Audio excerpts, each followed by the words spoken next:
Welcome back, everybody, to Subverted Subversions, episode 18. The only podcast, the only right wing art podcast that likes to rock out with their cocks out. I am Jesse Larkins, the author of Soapscum, joined once again by my gracious friend, my esteemed co host, the king of cringe. How you doing, man? I'm awesome, and I'm here to talk about how shit 2025 was, but also how cool some albums are. Yeah, that's I think that's a pretty good summation of exactly what we're gonna be doing here, because we are joined once again by friend of the pod, the esteemed musician, the all around talent, Caleb Petty. How the fuck is it going, man? What's up, players? Thanks for having me. I'm good. I've been well. Nice. How's it feel Yeah. to hear your own intro at the go through? It's cool. Yeah, I mean it's funny because I made that and y'all stuck with it, which I'm glad. And then I like totally forgot. And I forgot what it even sounded like. So going back and hearing that just now was cool. Thanks for thanks for sticking with it though. Yeah, no problem. We love it, obviously, and yeah, it is funny how similar it sounds to Strangers. So it really is like we have like sister shows or something. Yeah, it's just the vibe. I like the sexual promiscuity Yeah. of it. I think Not that that's our important. not that our show would ever be confused with promoting sexual degeneracy. No, of course not. Yeah, it's not like we tier rank literary bitches on this pod. We You know, did. even non-literary bitches. We just rank the bitches. We that's what we do here. Yeah. Did you know the hottest woman on the left is Greta Thunberg, Caleb? That's who we decided.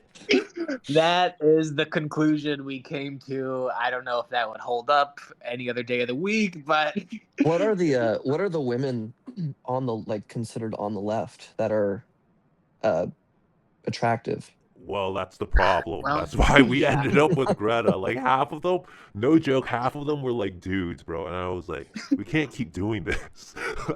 Greta Thunberg is fucking. I love her like Dutch boy like retard haircut. Yeah. Um Yeah, yeah, dude. I'm racking my brain like what's a like I don't know. I mean, I guess like cuz what AOC, Ilhan well, Omar. AOC's there. She's hot. Obviously she's objectively pretty attractive. I mean, what like a lot of these like pop women are I guess leftist, so it's like, you could go with like Charlie, like right? Charlie XCX is fine. Yeah. She's okay. Um We had Haley what's in Williams that on the list. Yeah, Haley yeah. Oh, dude, Haley Williams is super hot. She must be fucking insufferable at this point, I would imagine. Yeah. But she's Yeah. good. She's good looking. A lot of these, like, oh yeah, I mean, I assume any woman who's like behind a microphone is probably a bit of a leftist at this point. So I think I think we skewed away from having like just movie stars because it would have gotten sure, boring. So, but sure, you're sure, right because sure. like every popular person is left wing, but like we just had like weird political people. I think and it was just like you really see how dysgenic these people are. You're like, fuck, if you're not a movie star, you're just like objectively bad looking. I mean, every like leftist politician woman, except for AOC, I think is, as Trump would say, a bit of a dog. Yeah. Yeah, Um, it was really just like trying to sort through the wildebeest. It was just like, all right, all of these are total, just troll goblin people. So it's like, which one looks less like a witch than the other? Haley Yeah. Williams is a good one. That's a good one. She was like the first girl I think I had like a wet dream about. Oh, Um, nice. Yeah. so she is extremely. I've as someone who grew up, like sort of emo alternative, not even adjacent, but maybe just straight up emo and alternative through my younger years. I think Haley was one of my first big like musician pop star crushes for sure. Wow, you would have thrown a whole wrench in our game if you were a part of it. She I this think, is she's the Paramore girl, right? yeah. Yeah. I'm sure she has very like pretty pink nipples. That's what I assume. Yeah, exactly. But Yeah, I but think I was even like, oh, even back when I was a little kid, she just didn't quite do it for me. So it would have been great to have you being like, man, she was my Well, first wet dream. well, I don't I don't know what people everyone's got different types, but I just love like just bird boned, like skinny, pale, sickly women. mm, So I'm a freak, I guess. no, it makes sense. But like, I think for Haley Willis, I don't know if you've seen her recently, but like, she went from like the cute emo girl, but like now in 2025, she's crossed the line and she looks like a clown now, which is like Oh, half the I don't problem. doubt it. And to be fair, like I am imagining like peak Paramore. I haven't seen a picture of her in a long time. The last time I even heard Yeah, of her, she was complaining about like some big country musician being a conservative. So it's just like I just can't even yeah. listen or tap into this kind of shit anymore because it's always just somebody screeching about somebody having a different opinion than them, and I'm just like, I'm over this. You know? I gotta Yeah. take all my music off of Spotify because somebody said something on the internet. Yeah, this is Yeah. my political stance. Well, and Pulling by off the way, Spotify. the Spotify shit is so weak too because everyone knows like you don't even make money that way. So it's like they're not like sacrificing their income. Like they're making money off of other shit. And they're like, I'll take my Right. music off of I'm gonna make it less convenient for my listeners, and I'm also not gonna sacrifice any money. It's like, wow, it's really brave of you, you fucking idiot. Literal retard. Who's the Yeah. Yeah. guy who did that when he tried to publicly do that because Joe Rogan was on there? Yeah, the God, why is his name? I like his Neil Young is his name. Neil Young. That's Right. right. Yeah. Okay. Yeah. Yeah, and like no He's not one gave great. a Like, fuck. no, it's like, so out of touch as if like young people or like the main demographics care about someone like that doing that. But yeah, it's just also so chicken shit because it's nobody makes money. Nobody makes money off of that. Like Joe Rogan does, but that's because he's, at least at one point was, king shit. So I think Are he you still on Neil is, band? Young's isn't he? like Isn't 80. he like the number one podcast? I Or, think he probably still is for sure. yeah. Yeah, I would Yeah, I think imagine. so. Yeah. Are you on Bandcamp, Caleb? I forget. Yeah, that's that's the only way I've actually made like actual money off of anything that I do is when someone Oh. goes and buys like I think I've made $50 in about 6 years or something like that. Something like Oh, that. wow. It's don't get into music Bro. Well, if you want money Just don't get anyway. into art. That's the real. Mhm. Just. Yeah, maybe do you you could do podcasting or be a comedian if you want to try to make money. But other than right? You that, got to open a Patreon. That's what we're yeah, trying to do now. That's why we're secretly I not. make I make way more money off of the podcast than I ever have off of music. Do you know Titanic Sinclair? Mm-mm. He was the main guy behind Poppy for a little while there before they like broke up. He posted this his Bandcamp earnings or whatever, and it showed like literally whatever someone had just like sent him like the donation wise or whatever. Yeah. Bandcamp basically took like 90 something percent of it back because of him like hosting it on Bandcamp or something like that. So have you had to deal with anything like that? Yeah, I mean the thing is with all of these quote unquote sort of, independent platforms for artists to like put their music out on and make direct, again, quotes, direct payments or whatever, like you still pay fees to them. So like for instance, let's say somebody buys my album for $10. There's a processing fee or whatever, and then there's the Bandcamp fee. And so then I think if you make 10, you keep about 650 or something like that, right? Huh. Um, so yeah, it's like everything else. Like you don't really there's no such thing as like this is why people just do Venmo and stuff. They're like, if you want to support me, just send me money because like all of these other things are just it's mostly just about optics. It's like visuals and like clicks. For like, nobody makes money off of streaming, but if you look good, that helps or whatever. So I think this is why most people focus a lot on, social media or whatever, because I guess that's like there's a route there to somehow make a little bit of money as opposed to, you're not Yeah. making money off of this shit. Does that mean that like most indie artists are like, what is it? You hear like the things that are like, oh, all these indie artists are like supported by their parents or like some label underground. You just don't hear about it. And then like, oh, I'm independent, but you're like, actually, you had label backing all that shit.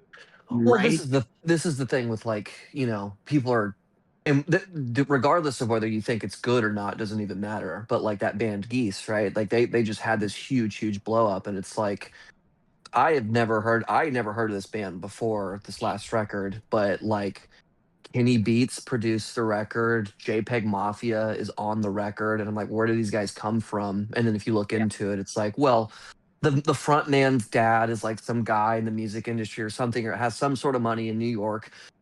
So it's like, no, anybody that like breaks through, I don't think is ever at this point doing it super like, like Yeah, super independently. Like I think most people that get a break have some sort of like this overnight success thing is very rare, and it's getting even worse, I think. yeah. My long lost cousin was related to Jack Antonoff once. Now, Mm. This is why cool. everyone accuses everyone of being industry plants, right? Because it's like you don't. It's like it all feels like a psyop because you don't actually hear about somebody unless the industry wants you to hear about them or something. Well, and that's why I'm like, and like the geese stuff is like too perfect too sometimes. And again, maybe I'm like cynical, but I'm just like I didn't know who the fuck these guys were. They have these huge names attached to this breakout record. Now their ticket sales are ungodly, expensive. It's like 300 for general admission for this band that has like 2 million monthly listeners, and um and just like the optics, like it's like they're like the perfect, like optically like kind of perfect in a way, because it's like it's just it's not like woke in any sense. They do have like the token kind of like transgender like band member in the band, but it's like a bunch of skinny white boys again. It's not like POC people everywhere. So, and then it's like kind of political, right? There's kind of like political and social statements. So it all feels very like, but maybe that's the thing. Maybe there is a modern appeal to it, and that's why it's going to work. But like, I was super skeptical about them when they came around. That I was like, I'm not listening to this. And then I listened to it, and I was like, all right, they have like one or two songs on this record that I can like get with. But like, the hype is undeserved. The blow up is not deserved, in my opinion, and I just don't really get it. And it does all seem a little strange, especially when you start looking at the level of propulsion and the names that are tied to it. You know what I mean? Yeah, there seems to be a sort of. It's not that the people aren't talented, but they're given Mm-mm. shots that other people don't have. Like again, like I'm a Hollis fan, but like his mom like Sure. works as like some marketing person in the industry, and you're like, oh yeah, it makes sense. Well, But yeah, and you see this all the time now. It's like nepo babies sort of just run the industry at this point, and that's uh, again like that's not even to say that some of them aren't talented, and I'm sure a lot of them are. But yeah, they're just going to have a leg up that actual genuinely independent people aren't, and it's going to be hard for genuinely independent people to like break through. Because I don't even remember the last time there was like some Cinderella story underdog that like came through. Like Kanye to me is still the only one that pops up as being like the best example of that.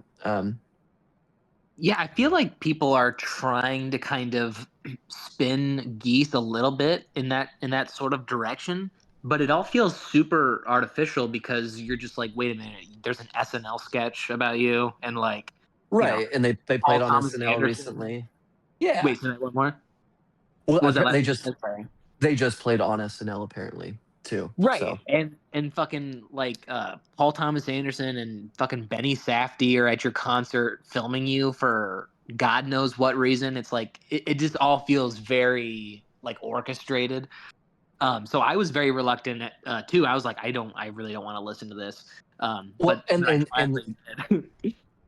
and well, the other thing about it too is like if this was like some genuinely groundbreaking shit where it's like, oh, I've never heard anything quite like this, I might be a little more like, I might buy it a little more. But to me, it really does just feel like every 5 to 10 years, an indie band that kind of sounds like this comes around. Yeah, So, they kind of have their own modern Radiohead sort of thing. well, yeah, it's like the guy's voice. It's like one of these like purposeful. Well, not. I'm sure he's just this is how he sounds, but it's like shitty good. Like that's his vocal kind of thing. Is like it's annoying but good. For Yeah. me, it drags on too much. I was listening to one of the songs and I was like, God damn. It's just so grating after a certain extent because he's just wailing on, and then yeah, it's just I lost my train of thought. But anyway, I don't understand it. I just think it's and I'm out of indie at this point anyway, for the most part. Like I think Alex G was the last. Okay, that's a great example too. Alex G is kind of a Cinderella story. He did well. TV Girl's another one. These are bands that I remember coming around in the kind of 2010 Bandcamp era when that was really viable and a new Mm. thing. And those are bands that had no connection to anything. They just used the internet and it slowly kind of turned into this big thing. And TV Girl is like one of the most streamed bands at this point. And Yep. I mean their blow up was to me TV Girl's blow up felt extremely authentic, and they were never on SNL, you know what I mean? And Right. they have more numbers than Geese. So this is what I Mm. mean. It's all very strange. I don't know. The music world is very odd to me. I don't like it. Yeah, I would agree. I would also lump like Home Shake probably into that category of people because I mean I don't think he's probably reached the levels of success as Alex G, but he's kind of been ingratiated into that group sort of. Yeah, I think some of the last genuinely authentic movements to that I like as far as my history knowledge of like recent trends go was like that Bandcamp SoundCloud era was like you had the SoundCloud Yeah. rappers and you had like the Bandcamp indie. Like to me, those are all like authentic movements that, the SoundCloud shit had its moment. It died out. It's not really the same thing anymore. And I mean, I'll always love Peep to an extent and all this, but like those to me just felt like actual kind of like underground like moments. Hmm. Yeah, I think we talked about it, Jesse. Like we both found, or at least I found triathlon through Bandcamp, and that was like the indie side of. Yeah, same here. Yeah, I found a ton of really great bands like Triathlon and oh God, just Human Sounds Records. They this little indie label run by one fucking guy, in his little apartment or whatever. He put on the map some really great people like Innerwave and Bane's World, who got canceled. Uh, but people who would eventually like do like festivals with Tyler the Creator and shit because they just like had the little splash. Right. Yeah, I mean, I was happy to see people like G, like Alex G, get as big as he did. I felt like it was deserved. He was really consistent, has been really consistent for his whole career, and Yeah. he just seems like a pretty nice and like more importantly normal human being. TV Girl was kind of the same way. Um, and TV Girls blow up was crazy. I mean, they were already doing so well, and then TikTok came around, and then it was just over as far as the big amount of like influx. Now again, your audience gets sort of replaced, and now it's just a bunch of underage women showing Right. up to your shows, and you have to deal with that. But I wouldn't fucking complain. Like, look, if I had any fan base, for the most part, that was gonna allow me to live a certain way, I'm not gonna turn my nose up and be all uppity about it. But that's just me. Yeah, you gotta Yeah, get the that's Fortnite really V-Bucks. Yeah, I'm trying to I'm trying to get that. I'm trying to get motherfucking payday, dog. What am I? We're all out here doing whatever we can. I don't know. But Dude, that is a great point that like you like substitute an audience like whatever audience you sort of had with a like whatever audience is associated with TikTok, and it's so unbelievable how a song can be out for like a really long time and then someone just like gets a hold of it and they just it sensationalizes like 5 seconds or 20 seconds of it, and now it's like it's just everywhere all of a sudden. Yeah. No, this is the thing about the social media thing is so strange because it's funny too. Like I'm in the last couple of years, I'm arguably writing the least that I've written and probably putting out the least stuff in comparison to the last 2 years at least. Um, and I now have more monthly listeners than I have had because I put out one song with somebody who has more clout online, and that's nice, but it's also just like it's like sort of blackpilling in a way too, because I'm like I'm working less, and like you do realize that just being put on is sort of the most important thing, like in Yeah. terms of like reach. So I mean, you can work as hard as you want, and I think as long as you're happy and having fun making something, that's always the most important thing. But like, yeah, there is that slight kind of like depressing reality where it's like, man, this shit's not going anywhere until somebody picks it up. You know what I mean? Yeah, that's true. But there's this weird, I think, catch-22 where like if your shit's not good and then you get like a placement, like people will hate you. Oh Like yeah. you have to get the placement and your stuff also has to be good. You also have to deliver. Yeah. Yeah, Yeah, it's also nice too is people are always going to hate you, period. That's a that's nice thing to true. remember because it's like you could be the shit as far as you're concerned, or as a big chunk of people are concerned. And there's always going to be somebody. Like for me, like I could be considered a Geese hater, right? Like everyone loves that band.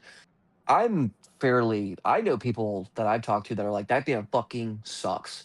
And I'm like, good for you. We need to stay this course because that's what I started on. And then I got drunk one night and I heard one of their songs and I eased up on them a little bit. Um, this is the Yeah, dangers of alcohol and drugs, is it makes you like No, things that aren't great. it Um, kills your rigor. yeah, exactly. But like, yeah. So there's always going to be a pocket of people. Kanye, right? Like everybody loves to hate on Kanye. I yeah. was looking at his discography earlier. It's actually fucking insane. His first like 9 or 10 records, or it's just gas the whole way through. Yeah. That's Mm, the consistency of that is mind-boggling, and it's also like genuinely like just authentic and like unheard of up to that point. So for somebody to have that perfect balance of commercial success, consistency, and like new ideas, and like a completely authentic, curated like energy and aesthetic is just sort of unheard of. bro, it's like you were saying earlier, like Kanye was the only one that like broke out organically. It's like, yeah, you just have to be like a 1 in 10 million genius, no Yeah, big. yeah, exactly. That's exactly why it's because it's like, oh, Kanye is like the example, and which is why I tried to pivot to like someone maybe like Alex G, because like that kind of success feels more attainable, Right, or yeah, TV Girl, that feels a little more attainable. No one is going to do what Kanye has done for like another fucking century, probably. You know what I mean? Like yeah. he is like the greatest artist of the last however many decades, and it's just anybody that disagrees with this is like two things. They just don't like rap, which my fucking argument with this is that Kanye's not even really rap music. Like, Mm, I don't know. Like, if you listen to 808s and Heartbreaks, like that dude doesn't really rap on most of that record. Um, this is why I think he was able to bridge a lot of like the worlds of like rap and pop and like commercial success. Um, I'm pretty sure he's the reason white people pay attention to black music in the way that it is in the modern world. So anyway, yeah, Kanye is a sort of one in a billion, though. People don't do that. yeah. Yeah, I've no. And I think I mean like we're gonna get really into Kanye well, this episode I was gonna for say sure. you want to just start the list now because it starts off with well, I don't know if it starts off with, but like Donda 2 is one of your picks, right?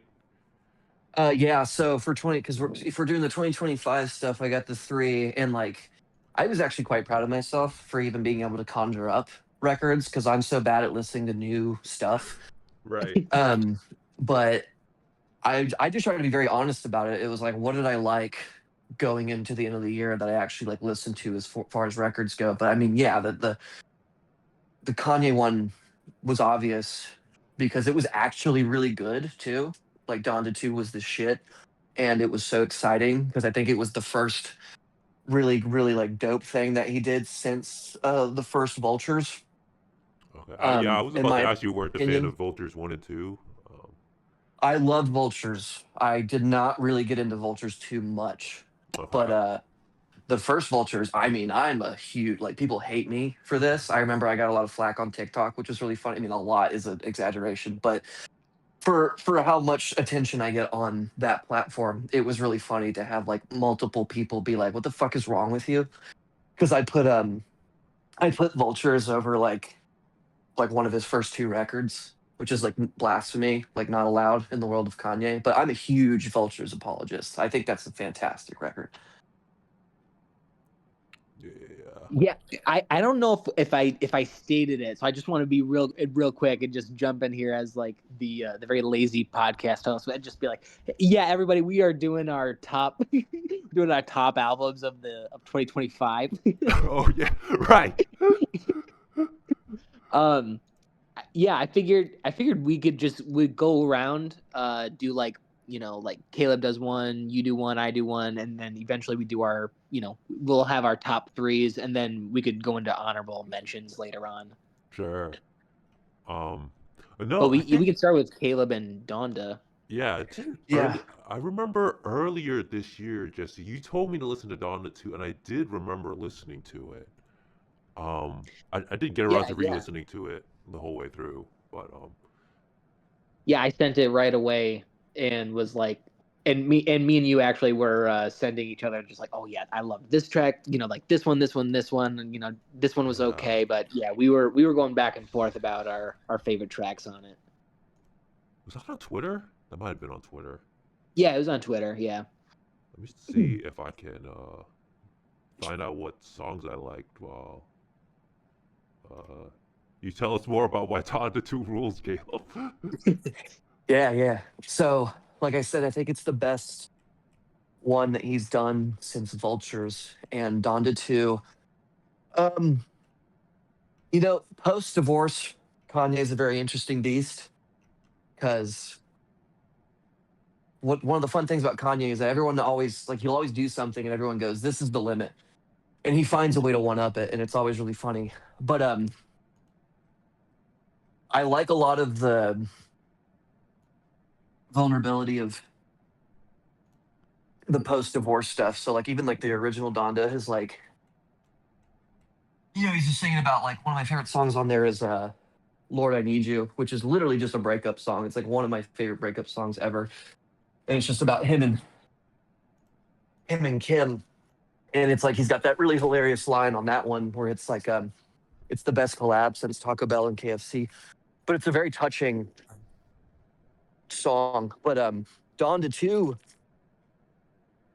it just had like this just great, like heavy, like fuck you energy while balancing it very well with that sort of vulnerability. Um, Yeah, and and he was sort of like like he's clear. juggling like three projects at the time or something, right? Because he was also doing Bully and also Cuck, I think, or at least Mhm. producing all of those at the same time. Yeah, it felt like there was a lot of talk going on around that point where it was like he's supposed to be dropping stuff and like nothing's like coming out or like shit will get leaked. Like I remember there being a lot of leaks at the time too. So that was a thing. That Donda 2 was nice because I if I remember correctly, it felt like it started as a leak and then it just came out and Yeah, Yeah, it because was the shit. people were leaking like the World War III tracks, the Cuck songs, and then Yeah. and people were expecting him to drop that, but then he dropped Donda 2 instead, which was really nice because it was like, okay, this isn't just like some ethereal thing. It's like we actually have like a concrete album release. And I think he still even went back and like edited some songs even after it was already dropped. But at least with Donda 2, it was like an official like Kanye release, and I don't think Tuck is even officially out, or it Oh, I may have don't even think. been like abandoned at this point. Well, the next album drop I think is Bully. I just looked it up. Like it's gonna come out like March or something. He signed Bully's to a coming out new in March. yeah he signed to a new company after Oh shit. after he apologized. So everything is it's okay to like Kanye again. It's cool. He apologized. Yeah, Yeah. It's all good the now. apology, he's always having to do that. And people are so like sensitive and uppity about it, but I'm just like, this is just Kanye. Like just Yeah. he's gonna do exactly what he wants to do all the time. And we're obviously well past the point of like liking Kanye as being like a fashionable thing. Like I don't think it's been cool to be into new Kanye with like the hip people since Jesus is King, it feels like, because that was kind of the, which by the way, that's one of my favorite Kanye eras. I mean, that shit was so dope when he was like driving fucking like cyber tanks in Wyoming. Yeah. Is super badass. And he's like on his Jesus shit. He's making Mhm. people wear white and you can't cuss and nobody can like have sex until the record is done. Like it's just fucking so sick. Um Yeah, it was a religious experience. yeah, and it's a great record. I mean, I think Jesus is King is a great record. Um I think the first record that came out that I felt like slipped was,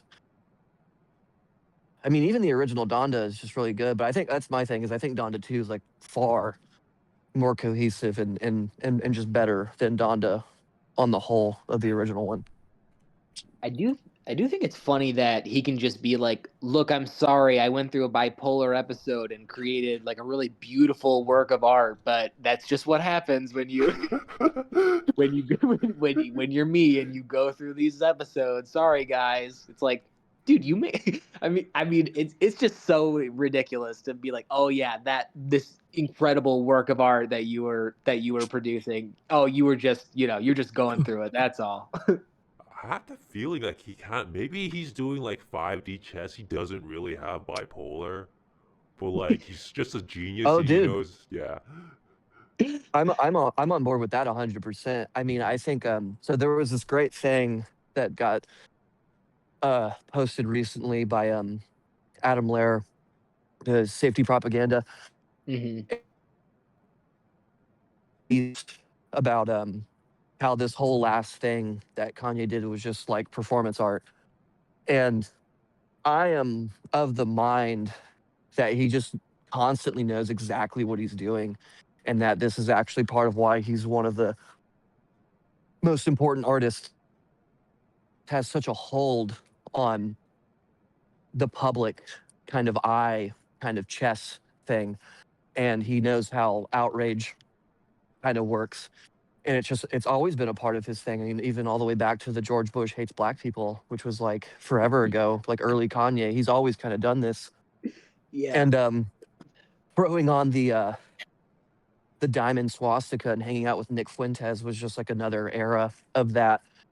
And he always seems to come out on top. He's never really like fully blacklisted or canceled. He always kind of just wins. So yeah, I mean, So I'm on board with that. so That's he's so yeah he's true. the actual real life Joker. Like you thought Joker was like a white guy, but it's actually just a black guy going crazy over raps. He's just Kanye. Yeah. Yeah, that's But yeah, 100% true. but yeah, Donda 2 was a great one, and I think the song that I chose from the top one, like originally I was gonna go with "Burn Everything," and that's a Yeah. beautiful one. But I really do. I think "True Love" is the one that I think that pretty consistently stands out to me on that one, and always gets stuck in my head. It's a beautiful kind Yeah. of heartbreaking song. It was good when I listened Yeah. to it. I at least when I'm checking my list here, I think my favorite was City of Gods. Um, but apparently I also like Security, Susie, Mm. Maintenance, and First in a Long Time. So those Can you were. see my Security, message too? What was that? Can you see my message too, or Yeah. If I want what to did I read your say? list off, your highlights were Broken Road, also City of God, Sci-Fi, Maintenance, and Lord Lift Me Up, and First Time in a Long Time. Yeah, those are your picks. Ooh, yeah. Lord lift me up. Holy fuck. God. Yeah, that was that album is so good. Security gets snubbed by like fucking like music nerd people, but I actually think it's like one of the best ones on there because it's such a hard ass like industrial beat, and it's fucking hilarious. It's like the Kanye. It's just a very Kanye kind of thing because he's what is that line on Security is so funny where he's talking about butt naked in the kitchen making grits. Tell your mom come give me a kiss. It's Yeah, fucking yeah. hilarious. Yeah, that was like his hard don't fuck with me kind of track, and yes, sounds so good. Oh man, That was fantastic. I wish I could re-listen to these, but like I'm recording right now, so if I play it, I'll get like copyright struck, so I can't like re-listen. I'm like, oh yeah, Caleb, this sounds familiar, but I don't remember. Yeah, the Security is one of my top. And if I had to go top, like off the dome, I think it's just like the two that I mentioned, and probably Security. City of Gods was the one that I think was out as a single, Yeah, probably. like before Donda too, and then he put it on that record. But I think isn't that the one where it's like it starts with the woman like singing? Yeah, I think so, yeah. Yeah. It's like New York City. That one was out. Yeah, yeah. I think that one dropped like around the time Donda was out, and then that was a single for a long time, and then he slapped it on Donda too. Oh, I think I remember that actually, yeah. And that's sort of a longer song too. It's like I remember I think that song's like 5 minutes or something. Wait. Now that I'm looking at this, so it was released in 2022 on a stem player, but like 2025 was streaming. I didn't know that. Was that the nipple stem player or? I think that's the thing that he released right through the Yeezy stuff, Yeah. where it was like his own kind of his own like I don't even it was this weird little device that kind of like did that. It played all of his stuff on it, which is really cool. Did Speaking you? of too, the other thing about um Jay that's so sick is all the Yeezy drops and all the Yeezy source stuff that came out, which is really cool. Like the pods and the hoodies and all this. I don't know if you guys have any of the newer merch, but it's all really fucking dope. No, I back when he was doing all the like, you know, you could get like a swastika t-shirt and shit. Yeah. I almost bought like just some crazy fucking t-shirt that he was putting out because he dropped like a ton of stuff for like a couple weekends and then pulled it all immediately after. But so I was going to, but then I didn't. Yeah, the Yeezy store drop stuff was really cool because like a lot of the stuff that was on there, you know, was extremely expensive for a long time. So like those Yeezy pods that I ended up getting, which were like these like weird like sock shoe kind of things. Yeah, they're Um, dope. yeah, they're fucking sick. I still have them, and they're like I think those things used to be like $300 or something, and then he dropped them on the Yeezy store for like $20. Oh yeah, yeah, yeah. He was just dropping shit for super, super cheap. Yeah, it was Yeah. great I think the because I thing think he is stopped. like the more racist he gets, the more people like sell his stuff. So like if you want to like get Yeezy, you gotta like, please Kanye say something stupid so people resell at like a lower price, please. Yeah, the swastika stuff was up for like a day or something. Like that was I don't know if that was like a legal thing or what it was, but yeah, the straight up like Hitler shit was not very it was not prolonged. Yeah, the free Diddy stuff. Free the I've got a Vultures shirt, which was great. That was around the Vulture drop. And then I've got a hoodie from around it was around the swastika era, but it's not one of the like obviously it's not one of the swastika ones though. I don't even know what it says, but it's around that thing. It's a very cool little white hoodie. It's all great. All of the merch is super sick, and people are scared to wear it. I have a few things. I also have I have a Diddy shirt from his clothing company that's really, really dope that a friend of mine sent me. And it's the same thing. It's like you're not supposed to. I guess if people saw you wearing it, they'd be like weird about it. But I'm like, it's just it's a nice shirt. He won his court case. He's free, so he didn't. I don't know. Look, guys, there's nothing socially deviant about me wearing this T-shirt in public. Okay, You just walk around with like baby oil. just sticking out of your back pocket. Yeah. I was so detached from all that Diddy shit. I was just like, this is just like another huge like Me Too esque kind of scandal. I mean, I don't really. I mean, my assumption is that everybody with millions of dollars is just doing weird shit. So I don't really see Yeah. why it matters.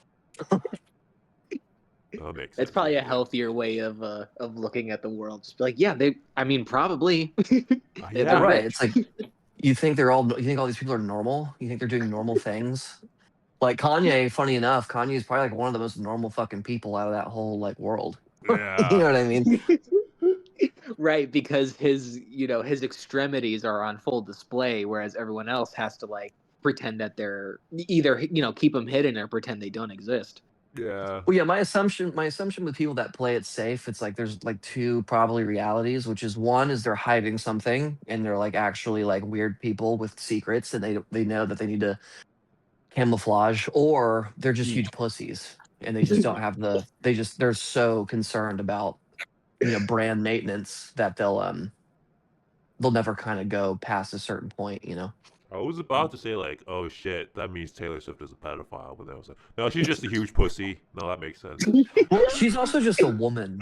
Like the That's thing about true. like the women artists too, it's like they probably just think that shit and like are on board with the liberal stuff because it's just more common for women I think to like I don't know, it's a whole thing, but it's like I think women are Yeah. more empathetic, and I think that a lot of the empathy politics gets kind of used and like weaponized, and I think women are typically the ones that are more. That's why like Charlie XCX came out and was like this whole Kamala thing, and I was like, oh, good, this retarded pop star is now being used as like a political voice or whatever, and it didn't work, but I just remember that being really stupid and fake to me. I was like, this is so stupid. Yeah, they're much more likely to become like token spokespeople for bad causes. Well, yeah, because everybody knows that conservatives are, fundamentally anti-woman or whatever. So if a woman does it, that's what the Nicki stuff is really cool lately. The Nicki Minaj stuff. It's really funny to see her come out and just fully embrace like Trump because Yeah. Right. she's like a 2010s like pop rap woman, like icon, and by extension, gay icon. And now she's No like one knows how to full. handle it. No, they just freak the fuck out and they're like, oh, and then everyone's so cynical. They always come out with reasons why she has these ulterior motives. It's like, no, she probably just thinks Trump is dope as shit. Like, you know what I mean? It's probably where it begins and ends. You're probably sick of retarded people like the rest of us. What is Well, yeah, and that's if that side was just like super reasonable and kind of fun, and then people kind of flocked away, you might question it. But considering how insane they all are, it's to me, it always just seems like a very natural progression. It's like, well, yeah, of course they left. Like, why?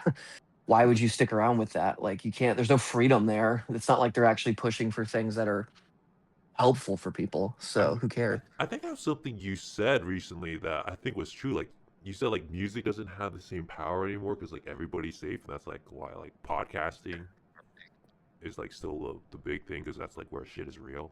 Was that you or? Well, yeah, it's more transgressive, I think, Yeah. in general. Like being able to, and music just kind of is like limp dick right now. Like it's just not very like transgressive or exciting for the most part. So I think that's another thing. But yeah, it does seem like a lot of people are just so concerned with maintenance, and it's all very sterile. And I mean, that was the other thing about that Geese record that I didn't really understand. I was like, what did we even? I don't really even see what he's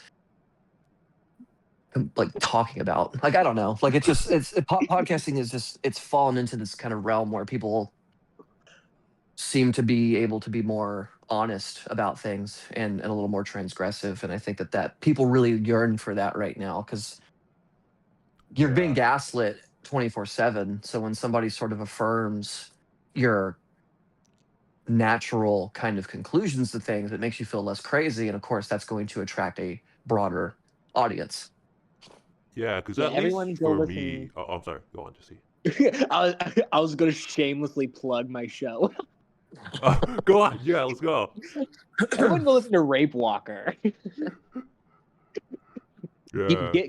Get confirmed. But anyway, sorry to derail that. Yeah, no, because I was Shamelessly. gonna My say, bad, guys. because in my opinion right now, like out of all the art forms, I think music is the one that's currently on top because, okay, so like video games and films, they like all have like a story, so like it sucks, like just flat out. With music, like the lyrics, I don't listen to lyrics anymore. They might as well be like blah blah blah. The production's good, and like that's half of music, so like I'm fine with that. But I think you are right. Like podcasting, people can actually be honest. So that's probably why it's taken off more. Like people, yeah, because music, like the music can sound really good. I think the production's probably some of the best stuff they've ever done. But like the lyrics just like what are you talking about? Like nobody's saying anything. They're like, I guess the in thing is now to like talk about your mental traumas and shit because that's like safe because it's my story or some shit. But yeah, nobody really cares about what most singers have to say nowadays. Yeah, I mean, it feels like it's lacking a distinct voice, which is why the people that kind of are doing something right now are kind of locked in. So, Kanye's always been very honest. So I think there's a reason that Kanye kind of continues to excite people. Um, and maybe it's just lacking a certain level of like honesty or something like that. I don't know. Yeah, But completely. from what I can tell, most music is just sort of I've disconnected from it so much now, and I really am just kind of the mind of like if I like it, I just like it, and I almost prefer things to not be so kind of socially or politically charged. I'm not. I think something that the left struggles with is needing their worldview to be affirmed constantly by the people they idolize, and it's like Right. idolatry is a problem. Period. Like you shouldn't be putting like crucifying people and putting them on these pedestals anyway. That's just not healthy as a human being. But then to engage in idolatry and then need your worldview to be affirmed constantly to make you feel safe and right is sort of the fucking opposite of what art is even supposed to be about anyway. Like it's supposed to challenge your worldview. It's supposed to make you look at things in a certain way. It's supposed to be energetic. I mean, I think a lot of music misses like the point of like energy, right? Like I've always hated Mm. that about like music nerd people in general. They're so focused on like technique, and this is why Kanye is so great. Is even if he is a technical master, he's also just he's a fucking vibe master. He's an energy master. Um, I like things that get you kind of emotional and moved and pumped up or something like that. And I'm also not into I think we're in a big moment right now for like female pop stars, and I'm very rarely into that, but I think that's more just because I'm clearly not the target, demographic, right? Like I'm not going to relate to that stuff quite as much. I do have a lot of female pop star stuff that I fuck with though. Like I love Lana. Um, I thought that Diet Pepsi song by that Yeah. one, I thought that was Yeah, really Addison like Rae. yeah, I thought that Addison Rae song was really good. She's bringing back, owning your sexuality. Like those videos are so fucking horny. Yeah, she's bringing back being a whore. Yeah, dude, it's amazing. uh, Absolutely love that album, actually. and I never listened to that little blonde girl, but she's hot, so good for her.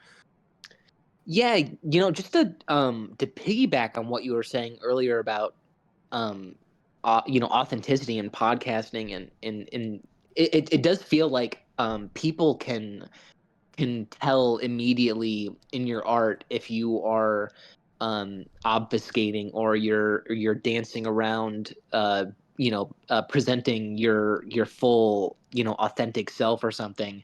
And people can, and even in podcasting, people can tell that just by the people's bullshit detector is super fine tuned. And even if someone's just talking about themselves or the way they view things, you can tell if they're dancing around something or withholding. So people are just like craving and seeking someone who's going to present themselves exactly as they are. Yeah, it's just people are. I assume anybody that still wants something real and just from the world, they're still very hungry for just honesty, like just being able to. Yeah. It's like just tired of this like ideological like motivation of just trying to get people to at a black pill or see things in a very specific way. I just think people want a little bit of honesty. I mean, it's like everything that I feel like I like. It just feels very real and playful and fun and moving towards something that people can kind of get behind, as opposed to like trying to brainwash you. Yeah, no, there's. I'm starting to realize that I really don't like the Kyle Kalinske leftists. Like, I like the crazy people because they're honest about it, right? They want to burn America. I was like, okay, cool, I get it. But like, the sort of like the music industry guys where it's like, we love America, but I know that you really don't. They're starting to get really annoying to me. Yeah. Yeah, But dirtbag left types are really annoying too because they think they're so edgy for saying things like retard, even though, Nick Mullen did that like a decade ago. yeah, Um, like it's been fine and normal for people to do this. So now to like do it, like I don't know, like the dark woke stuff to me is really, really gay because it's even Yeah. worse than just regular woke. Because we're regular woke, it's like we just know, it's like what you're saying, right? It's like we know what you stand for, we know who you are, you're like a weird, insane person, but like the dark woke stuff is like trying to be like, oh no, we're actually edgy and like MAGA's like the fucking blah blah blah. And it's like you Ugh. guys are just you're fucking 10 years behind yeah, and you're trying to use the right's playbook against them, which is why, that Gavin Newsom was always like kind of like never gonna take off because you're just using Trump's playbook against him. So it's like what you support trannies, but you're exactly like Trump. Like I just don't really. The reason why Trump worked was because it was purely, again, it was purely new and authentic and a real kind of like energy that people were not accustomed to. So using that playbook in a recycled fashion against people, it's just not going to work. Like to Yeah, anybody with dude. a brain. It's like it's like fucking punk rockers getting decked out in tattoos because they think oh it makes bro, them look hard, but then you go, bro, you have the gayest politics. bro, every rocker is so washed nowadays, dude. Every Punk time, rock is like it's super dumb and shouldn't even. I'm always trying to find different words to use than punk because I don't even like that. And like punk has been so washed for so long. And Mhm. yeah. yeah, like No, I said the song. Did you listen to the song, Jesse? The "Fuck Ice" song by Water Parks. Oh, I still have that pulled up. I need to listen to it. Dude, that shit The is girl so on the thumbnail, gay. right? Yeah, Wait, say that again. I said that shit is so gay, dude. Where That's there's what you just were saying. yeah, like it's just the dumbest shit. Where they're like they just a million people now are like have their "Fuck Ice" songs with their fucking I don't know. I don't. They don't. I don't know what they post now. It's not black squares anymore. It's whatever you're supposed to do now. Like the whole thing now. I think I saw like labels. They're like, we don't stand with ISIS. Like you're a music label. Like what the fuck are you talking about? Yeah. You sell records, bro. Are you gonna like walk up to an ICE agent and stop a deportation or something? Like what is? like enforcing law has been very unhip for a very long time now. So it's not. I guess I shouldn't be surprised by this weird stuff this weird backlash that's happening. And of course, it's going to be turned into this whole big fiasco. But like, it's the same thing as it's always been. It's like you need to just be supporting things that are better for your country Yeah. because that's what's going to give most people a better shot at a good life. And I mean, Democrats have been pro crime for a very, very long time now. So it just shouldn't be surprising to see this No, backlash. but like the whole Minnesota, like all the shootings, not the shootings, but like all the deaths, like it just made me realize, like I don't. There was a time, when it was like punk rock and stuff, and you would have like these SWAT police guys, and the protesters would throw rocks at a police guy, and then like the police would shoot them, and then in like the movie or a comic, they would be like, "How could these police people do this to these poor protesters?" And I'm seeing it in this real life now, and, just thinking about it, like you threw a rock like at this, like what, Yeah. what the fuck do you think was gonna happen? You deserve to die, bro. Well, yeah, man. Just like, look, I've been to protests too. It's like the energy at protests are always really, really intense and sort of chaotic. And so, like, if you are any situation, if you physically come at a cop or like an ice age or whatever, like if you fuck with people that are trained to defend themselves and think that they could be in like, danger of bodily harm or even death, like there's obviously going to be repercussions. The other thing that people should realize is that when those things are happening, you're not going to handle it perfectly. Everyone's like adrenaline is pumping. Like, of course, this is exactly what people want. Is they want to. It's just chaotic. They want to sow chaos, and then you can use headlines and videos to outrage people. And then we just make it about or I should, they make it about like, Somalians. well, yeah, and like racism and stuff like that. And it's just like, okay, like I don't know, like we should all know at this point what is what the sort of like playbook and end game is, and I assume it's only just gonna I assume it's just gonna ramp up for the next 3 years. I mean, I don't imagine it doesn't. But it's I think we were talking about like leftists are so immature. They live in a comic book universe where it's like you should have just tased him, bro. You should have just non-lethally taken him. Don't you know Yeah, the yeah. law? It's like, bro, you're just Yeah, retarded, that's dude. it's Like, also important to remember that, if anything bad ever happens to conservatives, it's justified and they'll be happy to celebrate, violence. But as soon as it's just a small bean innocent protester, then it's a whole. Then now Yeah, there's a problem with lethal force. yeah. well, You yeah, Charlie the Kirk gets goal. shot. Yeah. Charlie Kirk gets shot in the neck for no reason. That's progress. But quite literally, some retard shows up to a protest and gets killed. We're supposed to like worry about excessive force. It's just hypocritical. Yeah, they shift the moral goalpost by the minute because they'll be like, man, this the person who died was just like the sweet innocent person and he did nothing wrong, and then like a video will come out showing that person was a totally psychotic leftist retard, who was like being totally chaotic and destructive, and then that same person will be like, okay, actually no, it's a good thing they were totally insane because fuck the system. So it really doesn't matter if they were a peace loving freak, if they're a peace loving commie or if they were a total fucking freak. It doesn't matter. It's all good because it's against what I think is wrong. Yeah, exactly. And there's no consistency. It's always going to be it's always going to be that. I mean, at the end of the day, it just boils down to them. It just boils down to anything and everything Trump or conservative is bad, and everything that I believe in is good. And so if somebody on that side is killed, that's a win. And if something bad happens on our side, it's not a win. Um, All brown people are angels. Every single one of them. They've never committed any crimes. Okay, that's just not it's a fallacy. All right. well, yeah, and the idea that this is a moral issue instead of a reality issue is also always the problem because everything is always moral. It's always put into a moral framework, and that's how all these arguments always work with these people. It's always about the morality of it all. There's a sign in my neighborhood that says, it's no longer a political issue, it's a moral issue. And so everything now is a moral issue. And so the reality of a infrastructure not being able to handle millions of illegal immigrants is not the problem. It's because you're a morally a bad person. And it's like, well, you can't ever win that argument, can you?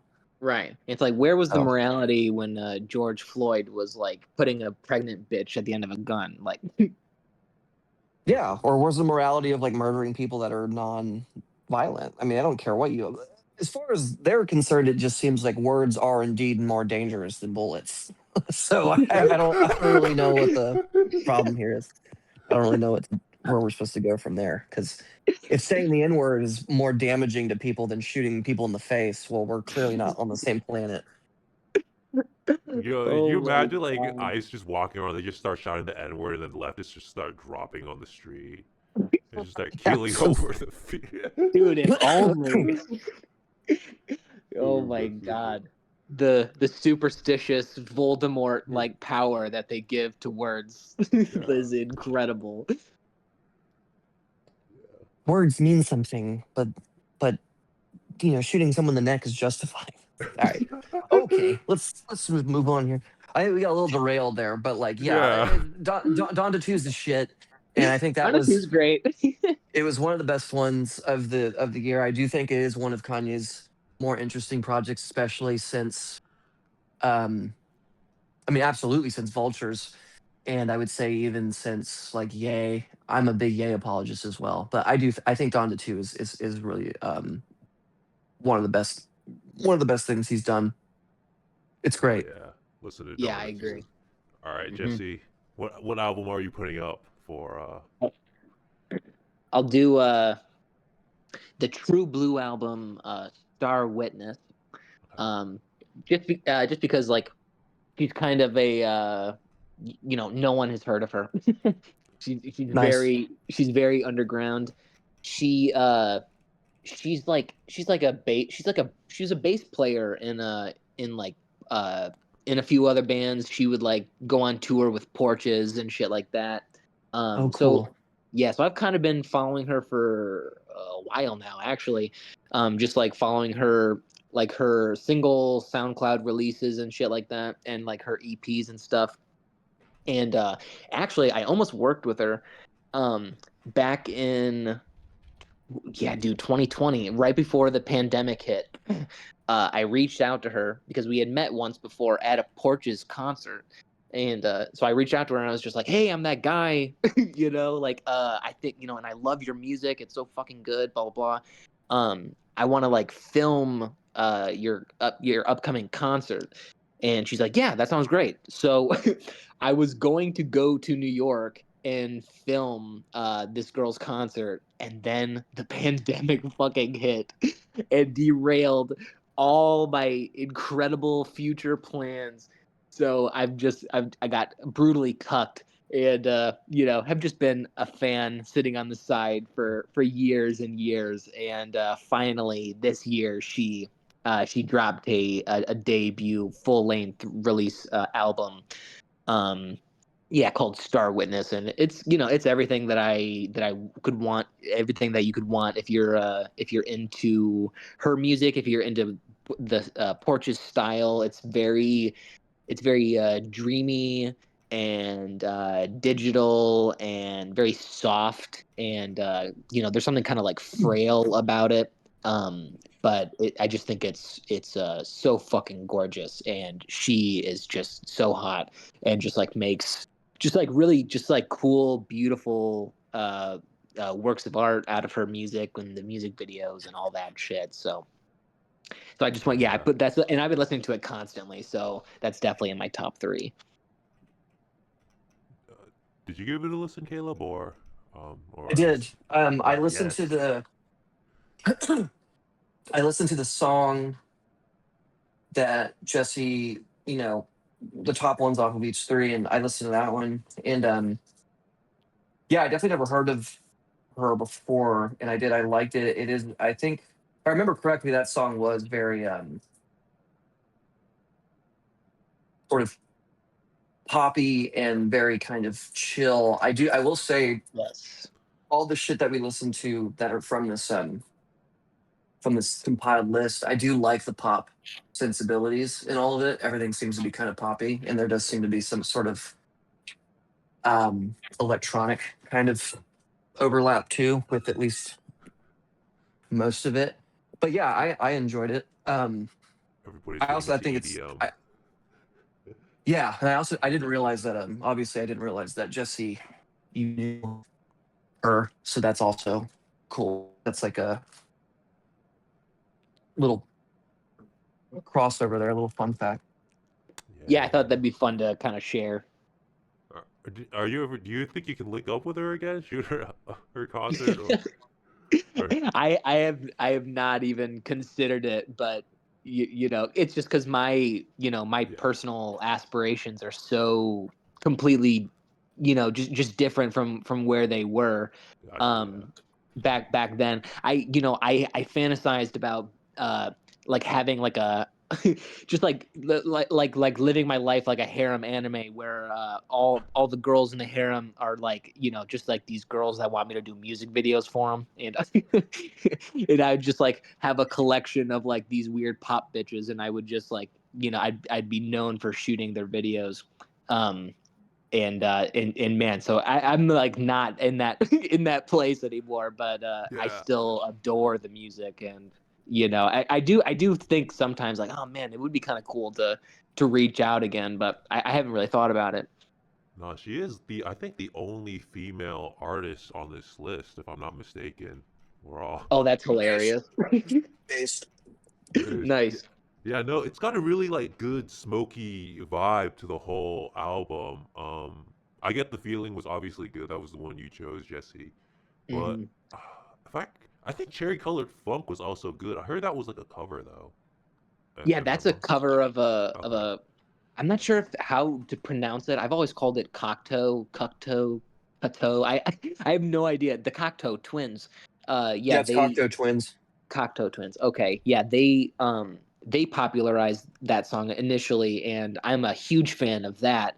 So when I'm like listening to the album and that comes on, I'm like, wait a minute, why do I know the lyrics to one of these songs already? What the fuck? And then I realized, oh, she did a cover, and it sounds amazing actually. So I was not expecting that, and I think I sent you the song Airplane Mode too. There's like some really fun kind of Yeah. poppy songs mixed with some of the more chill. I mean, they're all pretty chill, but some are like slightly more melancholic. But that one's very poppy. Yeah. No, it's got also she's got like what is it like? I mean, obviously it's in the name, but like True Blue, like it's got a very noir feel to it. Also, yeah, the blues songs. I think also the music video had like a '90s vibe to it. I don't know how else to explain it. Dude, Um, yeah, you saying smoky was like is such a great adjective because it's like the name True Blue evokes that sort of feeling immediately, that sort of sensation. And yeah, the smoky quality, like the um oh god, I forget what it's called. Caleb, when you have like fog machines, what are those called? Is it it's not just called fog machines? What are they called?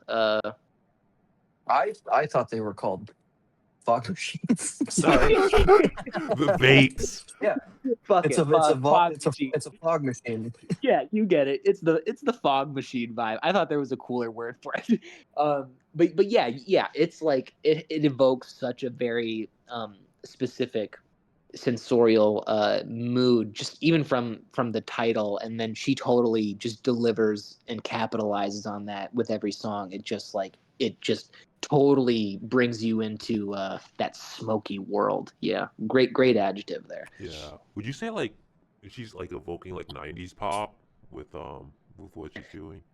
Yeah, it's kind of like it's sort of an it's like a sort of a 90s shoegaze thing, and a sort of modern day dream pop sort of thing too. It's kind of because that's what Porches does. It's Porches is a little shoegazy, but electric for the modern era. So she's definitely operating in some of that same territory. Yeah. I don't know if there. I mean, what do you, Caleb? What do you think of the? I don't know if you said you actually don't listen to a lot of like girl pop, so I don't know if you have any opinions on like the Y2K kind of '90s pop. I think resurgence that's kind of happening. Um, the only stuff that I know about that I think is even remotely considered to be a part of that genre. Correct me if I'm wrong, because I really don't know. But like, isn't like Two Hollis like a part of that a little bit? I think a little bit. I don't know if I would consider his music like 90s. No, I think it's hyper pop through and Yeah, through. But like Right. like, more Y2K. But I feel like people are like trying to right? do like Britney Spears or like I don't know if it sounds Mm, similar, but like the Spice Girls, um, okay. that kind of thing with like True Blue and stuff like that. So Yeah, no, I mean, there might be an artist that I know about that I'm not able to place or put into that right now. That if someone said their name, I might know them. But other than that, like, no, I probably have no familiarity.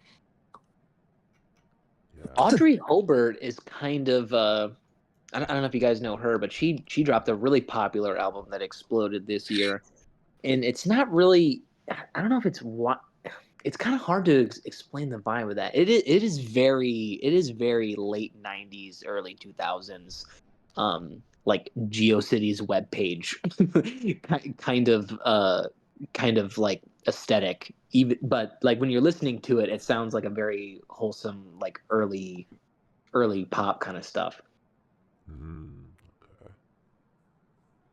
Yeah, I'm looking at it. She has a clown standing behind her. Yeah, It's the yeah. only thing I Yeah, I see. think the album's called Who's the Clown or something like that. Okay. Um, I might have to give this a listen. I haven't heard of this before. it's pretty great. Um it yeah, and my girlfriend, that's like, that was like her album of the year. It's like I can't get in the car without listening to basically the the whole Audrey Hobart album. Um Uh, but it is pretty good, and it's funny because she makes fun of her appearance a lot, actually. and she does. She would fall in the lower rank of the feminists. She has like the feminist glasses sometimes. Right. She has kind of a man jaw, not working Yeah, it. she's like fully aware that she does not quite have like the visual aesthetic to like match it, but that's also kind of like the fun, is that like addressing that like she almost shouldn't be making like the art that she's making or something. Yeah. And True Blue is the hottest bitch on. The hottest bitch, the only bitch. She should have been on the our leftist thing, but we didn't know. Well, actually, I don't know. I actually don't know her politics. Maybe she's cool. Maybe Yeah, she's I actually a think fascist or something. it's like all the people, she's like part of that elite sort of New York hipster scene, that goes to all the parties and all the photo shoots and stuff. So, I could see her, being a lefty, and but that obviously, would not stop me. Yeah. So I think okay. So But you, yeah. I'm sorry. yeah, go ahead. No, Sorry, I was I gonna was just gonna say we say. can move on, but go ahead. Oh, I was gonna say. Well, I think which song did you give out? It was. I think it was I get the feeling. Yeah, yeah. Did you have any other Yes. favorites on that album or? Oh yeah, I mean, here, let me look at the album real quick, because I mean, Airplane Mode I listen to all the time. Yeah. Um, oh, Boom Boom. Oh my God, that song is incredible. Yeah, okay, so Yeah. I get the feeling, Boom Boom, Airplane Mode, and then I think either Lucy Club or Get Real. I listen to like those four uh Yeah. very consistently. Maybe I'm wrong, but I think Lucy Club was good. It's a good album. Yeah, it was a great way to close out the album. All right, sick. So listen to those songs. Jerk off to True Blue. Yeah, Start with yeah. this. You can jerk off to them. All right, I'll just go into my pick. So probably Yeah. no, it my album of the year this year was Under Oath. The place after this one, it's Sirius XM Core, basically. But no, this album like totally slaps, dude. I've totally been into this new era of Under Oath. I know like a lot of the people who know Under Oath are like into it from like when they did They're Only Chasing Safety or Define the Great Line. But after like re-listening to a couple stuff, I'm like, no, their new era is way better. And it sucks that I don't know why people don't like it, but it sounds, I think, at least instrumentally, more interesting than like a lot of stuff they've done before. Like as you said, Caleb, they're like there's a lot of, I don't know if there's a lot, but they're doing more electronic stuff. There's a lot of cool soundscapes in this album, and the song I listed, Devil, I like it because it doesn't go normally how I think most songs would go in terms of it's how, you know, usually it does follow song chorus, blah blah blah, but there's a nice build up to it, you know, when it actually hits the ending where it just slams hard. But you know, yeah, it's just this album is so it's I don't did you listen to all of it, Jesse, or Yeah, I did. Which is because like you said, I think we even talked about this because like you've been sending me Under Oath shit for a while now. Um, but like my only experience with them was from Define the Great Line. I think I even sent you like that one song I listened to all the time as a kid, the Writing on the Walls. It's like that song goes so fucking hard. But this sounds so totally different and so insane. And I love the that pop juxtaposition of like the those like really crisp vocals with the screaming. I've always kind of been a sucker for that. So I was like, man, wow, this is I just like wasn't really expecting that from them, but yeah, yeah. it sounded very good. um I don't know, did you listen to any of the songs, Caleb? Would you think of what of Under Yeah, Oath I and what you listened heard? to. Excuse me. Yeah, I listened to. So again, I listened to the one that you sent, and yeah, I mean, so I'm trying to think of what this reminded me of because it was it had that old school. Okay, I'm always super bad with like, especially with like heavier stuff because the amount of fucking subgenres that exist are just insane. There's like Um, parkour, gay core, but like probably. this reminded me of like what is this, like old school, like kind of like screamo, like in terms of like the vocal at least Yeah, delivery. Is that Hmm. correct? I think Um, so. Yeah. so yeah, that's like what that remind. So again, I do like. I am a sucker for this kind of stuff. I love shit. Now, I'm not calling this trash. I think a lot of music nerd people would put it into the category. It's this isn't high art stuff, right? This is like what you would consider like mainstream or like poppy kind of like polished sound. I love that kind of stuff, and this is what it reminded me of. And so I do like the what is it? I like the kind of like polished screamo um kind of essence that it has, and it just reminds me of a lot of this like stuff that I think I would have listened to when I was younger, which is kind of in that ballpark. But then like what you were saying too, this kind of fusion now that's really common with electronic stuff is kind of once we get to a point where it's overused, I'm sure people will start to be like, I Yeah. can't do this This anymore. sucks. But well, yeah, but I do like that this is like a thing now. That's pretty normal, and when it's utilized well, it's extremely cool. And they do this. There's that mixture of this old school screamo thing, but then it's kind of got this new age kind of like heavier electronic thing going on with it too, which I No, appreciate. no, I think no, but you hit the nail on the head because in my in my art, I think Jesse can attest to this. Hmm. I love trash. Okay, like it is like it is like my work is just mainstream trash, bro. You have no idea. It's I told this isn't for everybody because like you know artists, but I hate the A24ification of art, and I just want to like my whole entire vibe was like bringing it back to like kind of Transformers 2007, and it's not that like I want like MCU shit sucks. Okay, there's a difference I think between like mainstreamification that's like just generic bland and like actually liking trash that I don't know if the word is high quality, but there's an essence to liking the most base things that humans like that I think is so inviting to like primal energy. You know, like the intellectualization of art is just something that's really annoying to me. So Mm. like, you know, would you just make screamo music from 2004 that like just blasts for like 9 tracks straight before you have your obligatory ending song that kind of cuts out. That's where it's at. At least for me, and it's just like, yeah, this is the Yeah, shit. yeah, there is something to just like a product that is completely designed, with, even though it's got like committee funding, it is like completely designed to just deliver like nothing but your desires or something. It just aims to please you and entertain you on every level. It does not try to attempt to to like overly intellectualize something. It's just about giving you something to enjoy.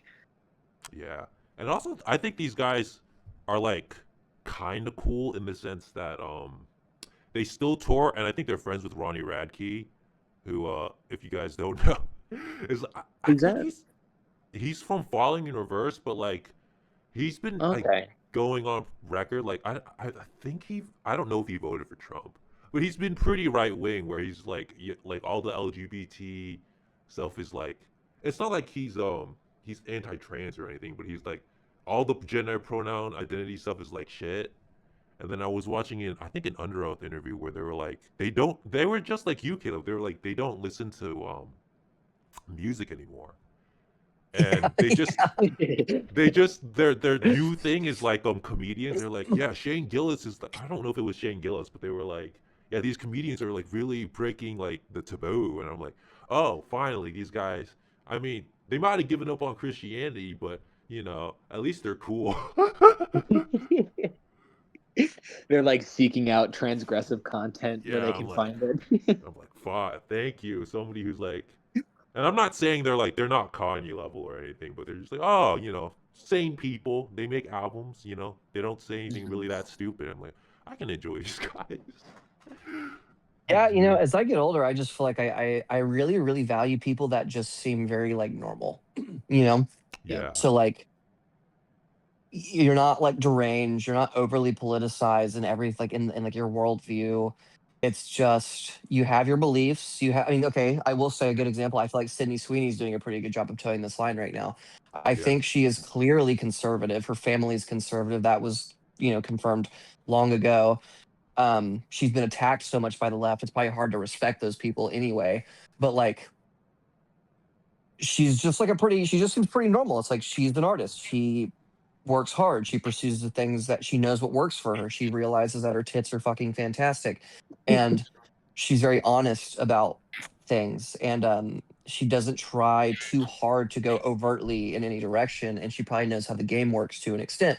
So yeah, I think I respect people that are respectful and not not just totally fucking like disgusting and like overt about like their politics in general, but especially if you're like a fucking piece of shit who like yeah, just thinks that like people being destroyed is like good. So yeah, I think I respect that, and I like it when people are just kind of chill. You know what I mean? It's nice. It's a nice change of pace in such a insane time. yeah. And Sydney Sweeney is her tits are carrying half the game, so it's Oh, dude, she's so she's so fucking hot. um, That clip that went viral of her with that reporter recently, where she just like totally shuts oh, her it's down. hilarious. yeah, Amazing. Yeah, that whole glare, that very. I felt like there was like a bunch of like sort of like beneath the surface like female communication going on in that like interview Yeah. where it's like there like a lot of things are happening that you don't really necessarily pick up on because it's like they're not being said, and this is how women kind of operate. Like they'll say 50 things with like one sentence or something like that, and like it's all like in the body language. And like Sydney in that interview is clearly like the dom. Like she's just Yeah. dominating the fuck out of that woman, and logging. that woman is like a yeah, just logging the shit out of her. She's prettier, she's smarter, she's everything better. She's better. She is a better use of space in God's vision, unfortunately, than this other woman.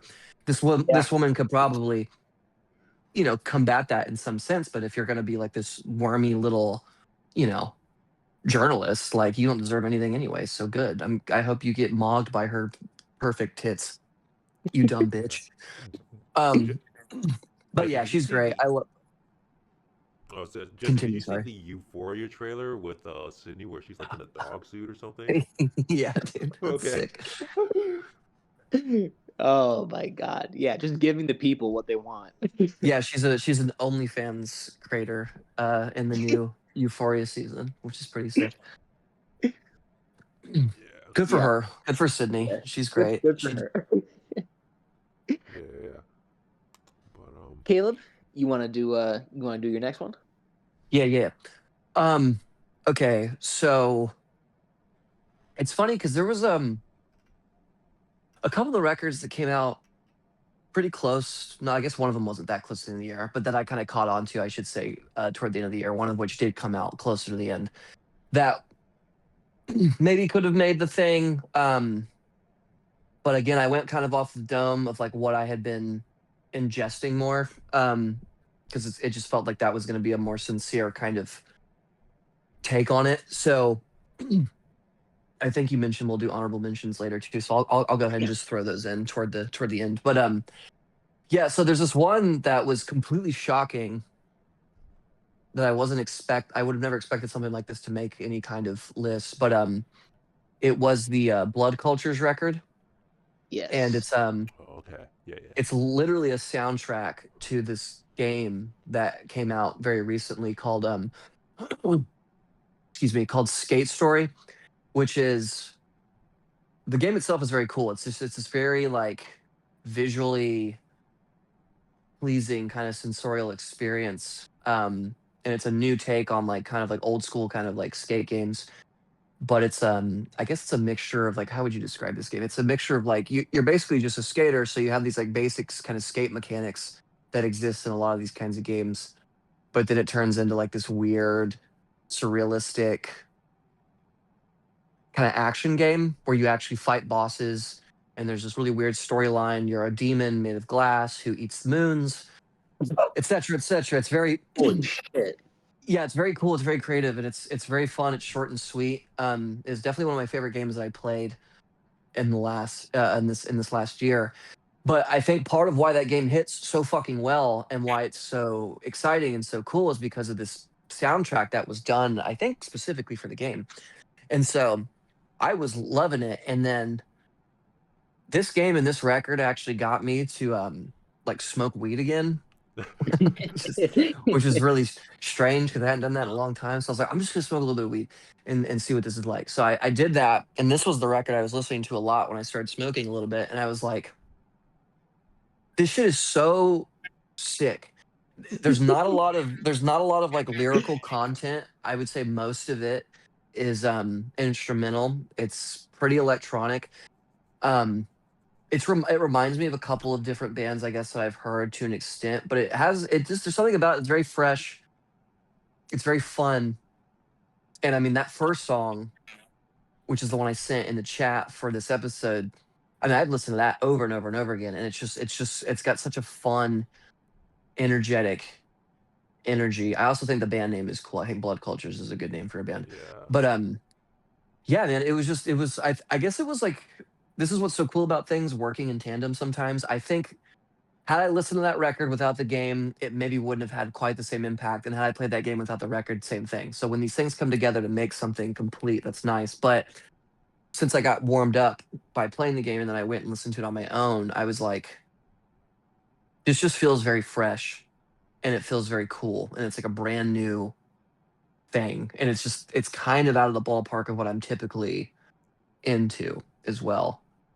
So yeah, I don't know. Um, So skate 100%. story, skate story, blood cultures. Dude, what was the name of the song you sent in the chat? So the name, it's the opening one on the record, and it's kind of a long title. So let me pull this up really quick. it's collapsing like clouds of smoke. Yes, that is it. Oof. It's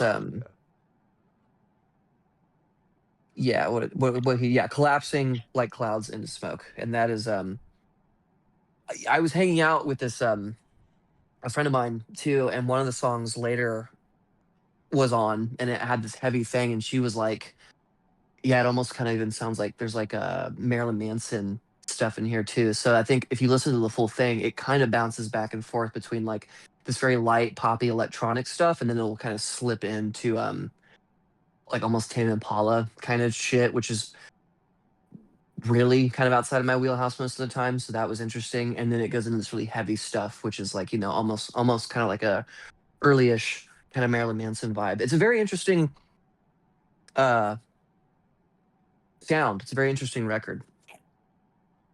Yeah, I was thoroughly blown away. I didn't listen to the whole album, but I listened to the one track, and then I skimmed around and listened to a couple more, and I was just like, wow, this is really something else. It was really electric. I love when artists they pitch the voice either super cartoonishly high or like really low, like unnaturally like demonic low. Yeah. And so it was just such like a brain candy treat to like load up this song, and it's got so much energy and the voice is pitched super high, and I'm like, whoa, it's just like it immediately takes you the kind of the buoyancy that it has. And it was I was just very blown away by that for sure. I had no idea it was for a video game.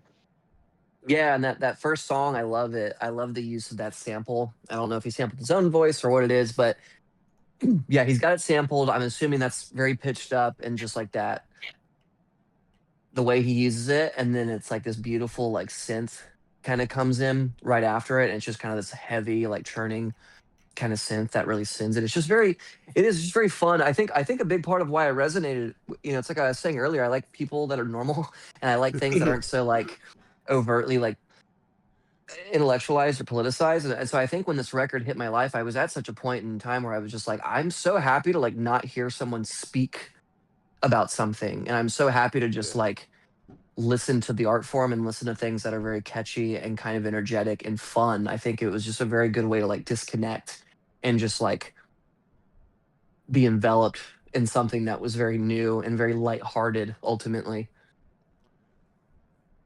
Yeah, and I think the game also, the game looks cool too with like the Oh, it's so cool, dude. because the main character is like this guy made, as you said, it's made of glass. I mean, I can't really explain it through voice, but like it looks cool.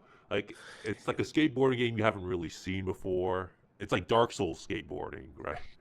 Yeah, Level with skateboarding. So visually nuts. Yeah, visually it's extremely like that's arguably like the best part about it too. It's like it's a sensory experience. I think auditorially and visually it's extremely engaging, and I think the creative and the imaginativeness of the writing of that game is very well done, because like I said, just explaining it to people are like, what the fuck? And it's like, yes, you're a demon made of glass trapped in the underworld, you eat moons, and like there's all these weird characters, like a bunny rabbit follows you around the whole game. He's kind of like your spirit guide, but then you find out that there's a rat living inside of the rabbit later on, and like everything's sort of like this illusion. There's a lot of like basic just fun game shit. There's a lot of customization, all this stuff. And then like again, if you just like skateboarding video games, I mean, it's a little tougher as far as mechanics go, and in comparison to something more arcadey like just Tony Hawk. But it's it's definitely the most unique vision I've seen for an independent video game, like a straight up indie. yeah. When I say that, is an indie video game in a long time. And just much like I think what makes Kojima very good is that you can tell that this game was made, I think, with just a lot of love. I think you can tell the guy making it was very excited about what he was doing, and that creativity kind of comes through. Um, and I think obviously the connection he has with the Blood Cultures guy kind of shines a light on that too. You know what I mean? It's a complete world. It's a complete vision. Would you say it's your game of the year, or maybe you played Death Stranding Oh, too? I'm currently playing Death Stranding 2, and I mean, if I'm going to be real about what my game of 2025 is, like, yes, it's Death Stranding 2, because Okay. it's a fucking masterpiece. But I will say, Skate Story is going to be a close second, and Death Stranding 2 might be my game of all time, and so if we look at it that way, Shit. Skate Story is 2025. How far are you into Death Stranding 2? A little over halfway, I would say. Okay. Because I remember I got the really opening drunk goes last hard. night Oh, I'm sorry. and played that. No, my bad. What were you saying? I just said the intro goes hard. I remember, like, just how the whole opening happens with the Oh, it's gorgeous, man. It's yeah. Well, I mean, like Death the gut Stranding. punch when you realize the baby's getting kidnapped and like his baby's saying, "Oh fuck." No, it's horrible. It's like Yeah. he does such a good job with the. I will say Death Stranding 1 and 2 are probably the most unique and like fresh, like modern works of like gaming that have been done. Like those both of those games are masterpieces. The second one is just a completely fully realized vision, and again, like I said, Kojima just has obviously a lot of love and a lot of talent, and he puts so much into it that just makes it fun for the person engaging in a fully realized world. And they're both great, though. I mean, I'm, the first one was kind of weird for a lot of people, but I played through that, and I mean that shit was my favorite too. So Yeah. I mean, I'm gonna be real. Like, maybe you're selling me on this because like every time I've seen the game, it's like a walking simulator. Like, really, you're doing Embrace yeah, the tasks. boredom, King. Embrace Yeah. it. I'm like, this doesn't yeah, seem fun, but like you're it's saying, it's like, one of oh the shit. weird ones. Like I think enough people talked because I'm trying to think of why. You know what it was is I'd seen it, it had looked unique, and I was like, I'll remember to like put this on at some point and try it. And it took me Mhm. forever to get to it. And then I was in a chat of mine, and I think two separate people were like, the first game is incredible, the second game is a masterpiece. And once people start throwing words like that around, I'm like, all right, fine, I'll just sit down and do it. So I started playing the first one, and it just clicked. Like to me, it just made perfect sense because like I get the critiques and the complaints about this kind of stuff. Like, oh, it's Yeah. a the term walking simulator or whatever, but it's like some people won't like it. And that's, I think that's the thing about like truly unique things is like certain things just aren't going to have that same Yeah. appeal. I think the second one does a good job at broadening mass appeal, but it just works. You know what I Yeah. mean? But not It just works. everything needs mass appeal, and just for the No. record, I haven't played it, so like, this is just my perception, you know. So Yeah, just give it a, if you ever have time and you feel like give it a shot. But I mean the first one is grueling. I mean, it's yeah. like a lot of it is like you're walking up a mountain and you're balancing shit. I mean, that is a big chunk of what the vibe is. Like there's other shit going on that people overlook. But Yeah. that's I think absolutely a part of the game. I think from what I heard, like in two, he actually like I think the first one is more like a test with like the walking, but like in the second one, he was like, oh yeah, we got to add fun so that there's more mechanics, like you know, there's more stuff that you do besides just walking, and there's like stuff that you can do, so that seems cool. Yeah, the second one eases up on people a little bit, I think. And the fact that I still think it's better is cool because a lot of nerds are like, no, the first one's great because it makes you suffer. I'm like, I don't know, whatever, dude, just fucking play it. Have you Sounds They're like all ever something I good. would say. have you He's a unique voice. have you ever watched a Kojima game, Jesse? Yeah. Okay. Yeah, I actually watched. I don't think I ever finished watching through Death Stranding, but yeah, I watched a lot of that, and then I actually went back and I looked at some of the games that he made in the late '80s, early '90s that were inspired by like action movies from America, and it's pretty astounding how he is able to like smash together these aesthetics that he absolutely loves and form something brand new. And then you come all the way to where he is in the current, and he's just making these totally original, like it looks like true masterworks. Yeah. Yeah, I he's a mean, genius. you know how like there's Westerners who are like Japanese freaks who are like weeaboos. He's like the Weebs. Right. opposite. He's like the Yeah. Westaboo. Yeah. Exactly. He 100% is, dude. He Yeah. loves Western culture so much. Yeah. Yeah, he fucks. Well, that's what I thought was so cool. Is the first game takes place like in America, and the whole thing is about like reconnecting a dying America and all this stuff. Um, And all the actors are like American icons, even if they're Yeah. foreign, they're American icons. You're playing as Norman Reedus. Yeah, you get to Yeah, see which is Guillermo del fucking Toro. yeah, and the fucking Margaret Qualley. Oh, Oh right. yeah. Margaret Qualley's in it. Yeah, I also love how much he clearly like kind of fucks with capitalism because like he's just always making shit for you to like buy. You know what I mean? And he like loves making products and selling it to people. So he's Mhm. not like I don't think he's probably like a anti-capitalist in any sense of the word either. He seems to have a pretty good hold on it. He's like, no, I do what I love. It makes me a lot of money. It's really fucking cool. You know what I mean? Yeah. And you could just like see him trying his best against the culture because, like, as you said, Margaret Qualley, like, dude, she looks beautiful in that fucking game, bro. Like Yeah, she's the just a gorgeous person. the face Right. graphics, like sometimes you see these Western studios where they like scan people in, and then you look at the actor, and then you look at the video game model, and you're like, these are not the same person.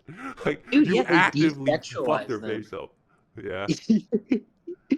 Yeah, they take away their actual like attractive attributes so that to like almost to like punish the male gamers. Yeah. No, that reminds me of Metal Gear Solid 5 where he had that one actress that played Quiet. Have you seen that? Where like he just got this actress to like be in like a sniper bikini. Like that was this whole entire Yeah, that's the thing. And not I say will a say the other word.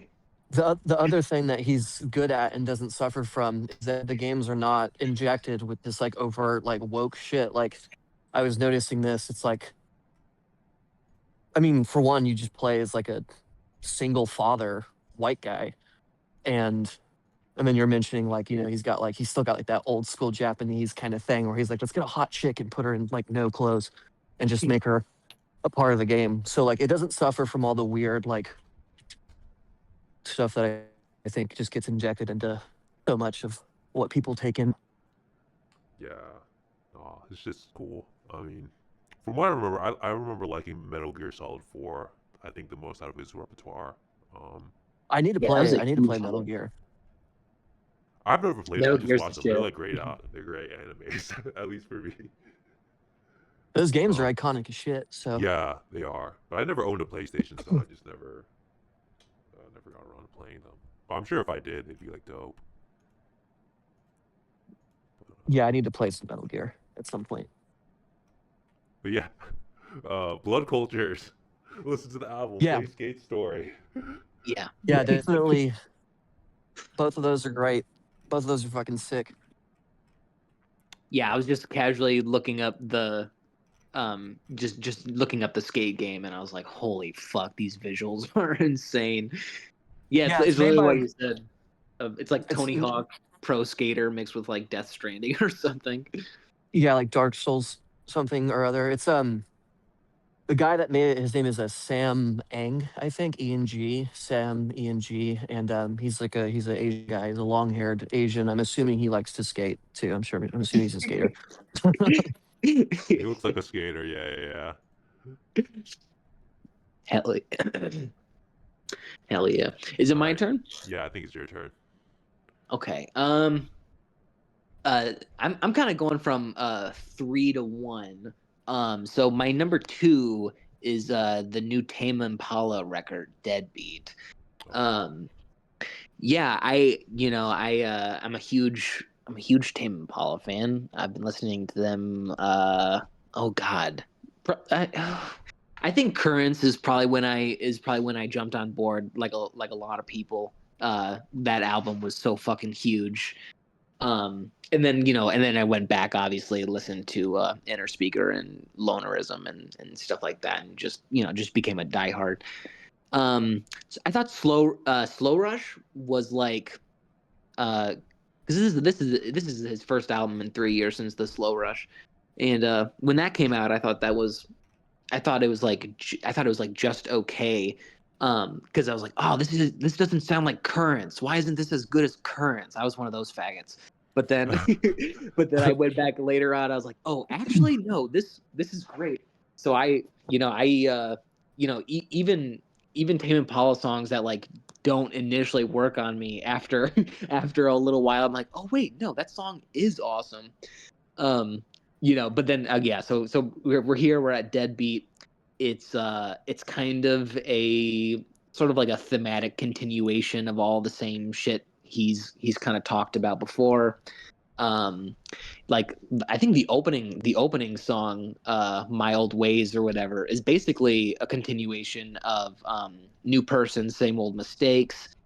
Um, there's a very like fun, energetic vibe to most of this album, and it's because it was very inspired by Australian rave music.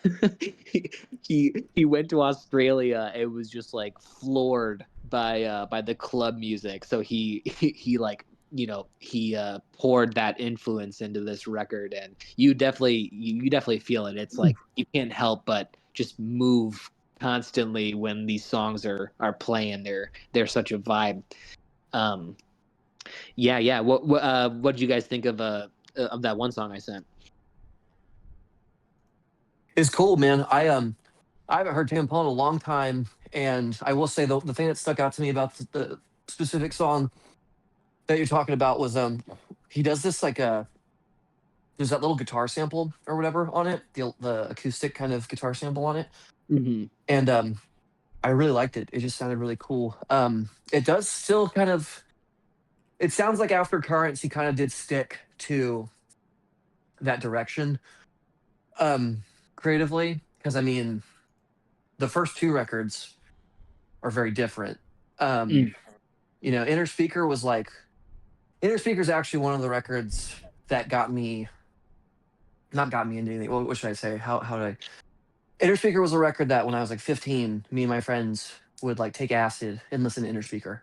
Oh my Um, god, Nice. so that awesome. was that was a big thing during that time, and it's a very much a very like psychedelic kind of rock record, I would say. And then Leonardism kind of gets away from that a little bit, but it still kind of has more of a rock thing. You got songs like Elephant or whatever, and then a song I still love is Feels Like We Only Go Backwards. Oh um yeah. it's funny because I almost have the opposite trajectory with Tame Impala, which is that I was a big fan during those first two records, and then Currents is when my taste, I think, shifted. I kind of dropped out a little bit. Wow. Okay. But there's a song, I think one of the songs on Currents I really like is The Less I Know the Better. That's on Currents, right? Yeah, dude. Oh man.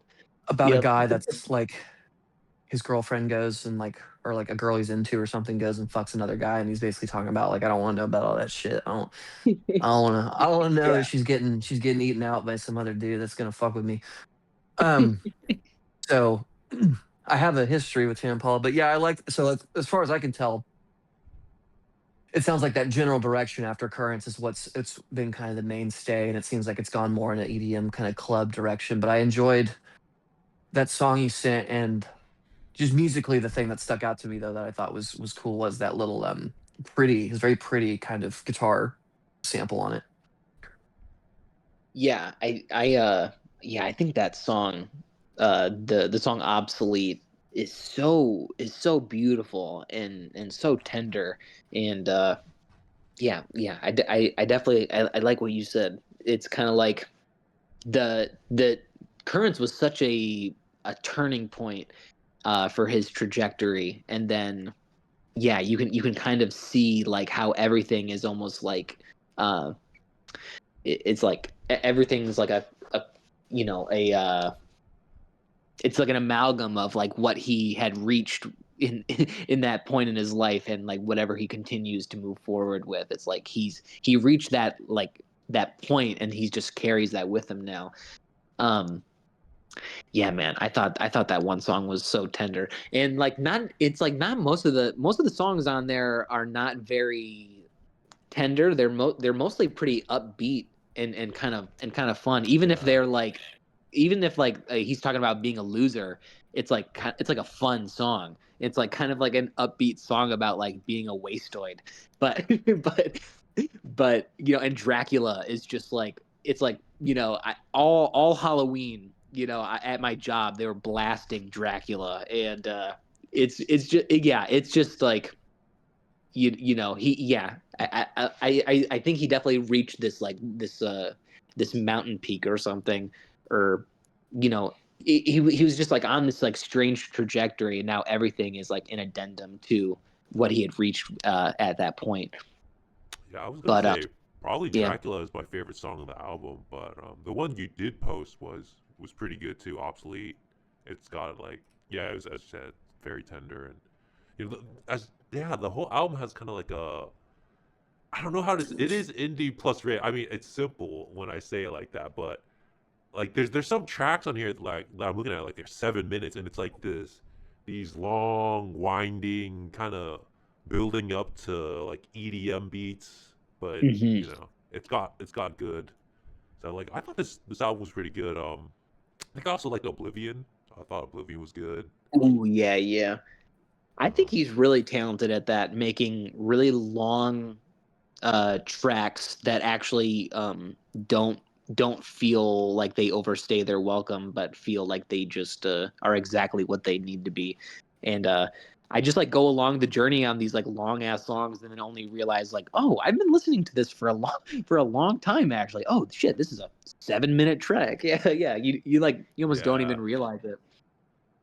yeah, it's good. And See You on Monday was good. Also in the Loser, didn't he? Am I wrong that he had that actor in the music video that Yeah, also yeah, has a yeah. I'm name? surprised. Yeah, damn, man. Yeah, look at you. Yeah, you got he. Oh, dude, and he dropped an album, which I guess Yeah, I'll just say in my honorable mentions later on. But yeah, he's been kind of blowing up too. yeah. The D Joe Curie Yeah, Joe show. Keery. He was the movie that that we watched, right? Fuck. Yeah, Spree. That's right, Spree. Yeah, That's what it was. I was like, oh yeah. shit, Fuck like Stranger Things. Just watch Spree. Spree's a good movie. Yeah. yeah. I was about to say like the Jesse Larkins world is connecting with Spree and Tame Impala, you know. Yeah, So yeah. All my separate loves are all intertwining and interconnecting. I gotta I say, thought so, there's a fun fact too about this is so Spree is made by I can't ever pronounce the director's name. He's got a very foreign kind of sounding Oh name. yeah, Uh, Kotliarenko, Eugene Kotliarenko. yeah. So yeah, Eugene. So Eugene made Spree, right? He's got that history with Dasha. Dasha was in that Wobble Palace. Yep. And some I think some other movies that he's done. But what was cool was that I didn't know I just started listening to the Bret Easton Ellis podcast, and Eugene is actually on an episode of the B podcast, which is really cool. Oh, nice. Um, so if you guys haven't listened to that, that's pretty sick. But Eugene is I liked Spree a lot. I thought Spree was really it was like a fun that was a really fun yeah, take on the like weird ass like what is it like mass kind of killing spree vibe. It's very light even though it's a dark movie. Yeah, the influencer as a serial killer sort of thing it was really fun, and the editing is so insane and just so wild. Yeah, yeah, that movie will always have a special place in my heart. Even some of like the like the centristy stuff, or like like the unfunny black comedian chick, like bro. I was gonna like say like the movie is great. I do like. There's a lot of things that are awesome about it. But then like the black comedian is like this is the most unfunny set I've ever heard in my life, bro. Like why does this have to be in the movie? right, and she kills him with the camera or the phone at the end. It's like it's thematic, but it's also whatever, If he had killed her, like it had been a completely different story. I'd been like, yo, this movie is amazing, bro. Right. It kind of felt like in that dirtbag left sort of way, where it's like, Yeah. we're gonna have a lot of fun, but the only way we can have fun is if we include this black bitch who's like really woke, and and is kind of commenting on everything. Yeah. So, but I do love Disclaimer: that movie. white guys, just doing on Rampage, very cool. But we just so you know, black women, awesome. Just you know. Just so we can all agree, they are awesome, guys. Yeah. Wait, didn't he start off the movie by like killing like a right winger? Yeah, I mean, like it is kind of funny. It's like Yeah. you get the whole spectrum of people, and they almost feel like they almost feel like archetypes that Eugene doesn't like in his everyday, and that's why he just kills them off in the movie. But yeah, you get like a right wing spokesman, you get some like Chad guy, you get some real estate woman, yeah, and My the only favorite, one, yeah, go my ahead, favorite, sorry. my favorite kill in that one is actually the and it's not because of who gets killed, but it's the fashion in which they get killed. But it's funny because it's like the gay club people. There's Yeah, same. Oh like Yeah. yeah. the annoying women, and then like I think it's one gay guy or something like that. But Yeah, that's Ariana Grande's brother. oh wow, so yeah, so they kill but it's like a really brutal. He like drives them into like a junkyard or something, and like they get mauled. They get mauled by like a dog.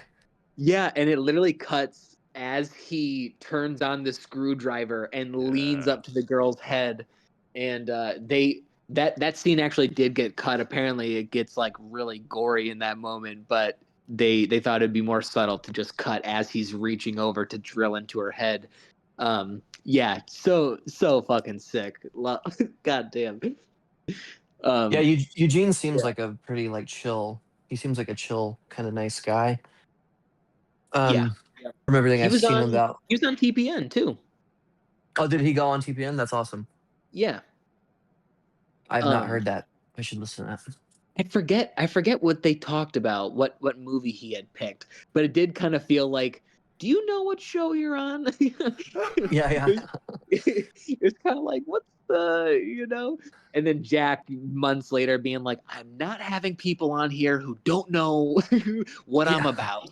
What this is. PR disaster. But Listen, I anyway. just thought he sold perfume. I'm a cologne fan. Or I thought we were just gonna talk movies, okay? I didn't know. Didn't know you were Republican. Oh no, not the R word. Right. Way worse than retard. Yeah, yeah. It's definitely more dangerous than anything else Right. nowadays. Definitely more reactionary than retard. He's a No, dude, Republican. that's actually true because okay, I don't know if I ever told this on the pod, but I got decked in the face for calling a guy a retard, and and when I had to try and explain this to my lefty roommates, they're like, and I told them, and I'm like, you know what, I did kind of have it coming. I called the guy a retard. All of them were like, yeah, but that's not, you didn't deserve that. So literally being called a Republican is worse that in most situations sometimes than saying retard. Yeah, I do feel like being openly conservative is like one of the more kind of like social pariah, like dangerous things that you could be considered nowadays. Specific, like, depending on your area, but somebody should like make a reality show where like you wear one MAGA hat and then like you try to get from one end of like Minnesota to the other in like one piece. You know? Can you That walk was through this hey so neighborhood funny. without getting beat up? How do you cross the Chaz zone wearing a Yeah, MAGA hat? you know. Holy shit. They should do that for Fish Tank season 5. That's what. Yeah, now that they don't have Sam coming back. Yeah, Republican Survival Simulator. oh, did Sam stop? Did he stop doing the fish tank? Yeah, I Yeah, think. he's Yeah, he's taken a step down to focus more on just his pod, right, King? yeah, he's doing his podcast. So Jet and Ben, I think, are doing season 5 on their own. So Nice. That makes it, sense. I always felt like, ever since I watched season two, I always felt like Sam didn't love being there. that's what they So that's said. They probably said for that the Sam best. wasn't into picking on people. That's crazy. You picked up on that. Yeah, I don't know. I could just tell, like, just watching season two, I was like, he's just not. He doesn't seem happy. Like, he just seems like, this feels like, to me, it seems like he's doing a job when he does fish tank, and he clearly doesn't want to have to feel like he's doing a job. So I'm not surprised that he eventually did just kind of dip, because it always felt more like Jet's like passion project, and Sam was there to help and like get that shit like up and running, and now it's its own thing. So that makes sense. Yeah. Yeah, that first season was a real beautiful work of art where by the end of it, you could just tell that the two of them were so monumentally proud of themselves for having come together and made this artistic statement, this whole fucking show. And then, season 2, yeah, it seemed like the only thing that really kept him alive in that sort of way was watching that one kid who was kind of a pushover slowly realize that, like, girls can be bitches, and and he needs to stick up for himself and like be a real man and all this stuff. And First season was great, man. First season was a really special, unique kind of thing. I really enjoyed. I was really happy to have been a part of the first Fish Tank. What? dude, Like I just had the viewership. I mean, Oh, okay, same okay. here, dude. I did Yeah. not work on it. I did not Okay. work on Fish Yo, Tank. Right. Caleb's on fish tank. That's sick. That's crazy. No, no, no. I just that was right around the time I'd like discovered what MDE was, and that was actually my introduction into Sam Hyde was Fish Tank. Like I'd kind of found out who he Oh was, and I shit. started watching Fish Tank, and that was my introduction. And then after Fish Tank was over, I was just a huge Sam Hyde fan. So then I was like, I'm gonna see what else they did. And then not a couple months after that, I actually found the first World Peace season, and I was like, this is the shit though. Like World Yeah, Peace season, Yeah. dude. that shit was beautiful. Like to this day, man, I could always put any one of those episodes from that first season on and just be so happy. It's so good. Yeah, it's truly next level incredible. They still hold up so well. They are like shockingly good. Yeah. That's World hilarious, Peace. man. World Peace is goated. There's no other way to say it. It's just goated. It's so Dude, funny. I've seen like 15 fucking seasons of Big Brother, and I couldn't tell you a goddamn thing that happens. However, Fish Tank is burned into my brain. Like it's just like the actual like arcs and just like crazy little things that happen in that show are so much more memorable than like the shows that in a lot of in a lot of ways like informed them and kind of like were the DNA for Fish Tank. It's like some of them they just don't hold a candle to Fish Tank at all. Bro. Like it's crazy too because it's all live and like as you said, like I remember the one time where in season 2 they're hyping up the guy and in the attic and then he walks down and everybody's clapping. And the fact that they did that shit live was like insane, dude. I was like, how do you plan that? Like it's just that's Yeah, the crazy. level of coordination that actually like went into them trying to create something that was like a very like worthwhile, enjoyable product that like you couldn't anticipate. Yeah, man, they totally nailed it. Yeah. But should we So move King, on? Yeah. King, next album on your Yeah. list. So moving along. So you're going 3-1. I blew my load early, so it's 1-3 now. So we're going backwards. My number 2 album of the year is Puppets Victory. Um, Yes. I picked this because it, so there's a lot of Japanese music, obviously. A lot of it's good, but it's really weird. Like this album has a lot of Japanese influences, but it's like a white guy. So so it's like the weeaboo, the reverse Kojima, but he like has these samples that are like just really evocative of what like I don't know in my mind of what a Japanese thing is. Like he has like I don't know this train sample or something, and it just everything about it feels like so naturally Japan. Where like a lot of Japanese music is it's not trying to evoke Japan. It's just like Japanese music. It's I don't know. It's just Japanese people making music, but this is like evoking what Japan is, you know. And so I Yes. dig that a lot. It's got like a very good Japanesey vibe. Yeah. So I thought you were gonna say something, or Oh yeah, I was just agreeing with you that okay. it totally nails that vibe. And I was very surprised by like how simultaneously uh dense but also completely buoyant and light it was. It was like it just felt like this a total rush of like of internet and Yeah. hyper stylized internet sensations. But it was just so bouncy and just so man, and just pretty exhilarating, honestly.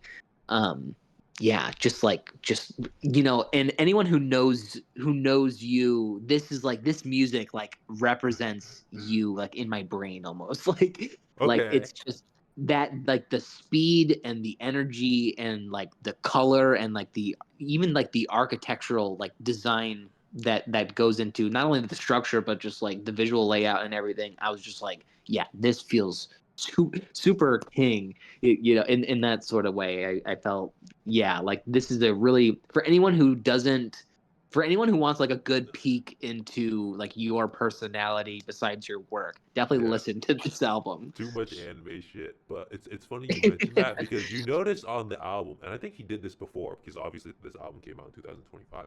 But Hate Spree 2, the reason why the words are on the side is because that's the way it is on Puppet's cover. I was like, oh, that looks No cool. kidding. Yeah, yeah, Damn. yeah. Wow. Well then, So, well yeah, fuck, there you go, dude. The clear visual yeah, overlap there. yeah, yeah, yeah. I don't know, Caleb. Listen to this. What are your thoughts on the single? Yeah, this is the one that you sent me. That one, just because I was mentioning the pop sensibilities of all these choices for the most part, and like that one, I think this one's probably like the top of that, if I remember this song correctly. Sure. Um, this one felt like super poppy. Um, Again, I do like the commercially kind of angle that I feel like it kind of comes from, and it feels very clean.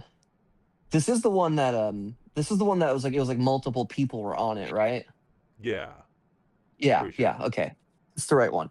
Um, yeah, that was I mean, that was my main takeaway of this one was it just had a very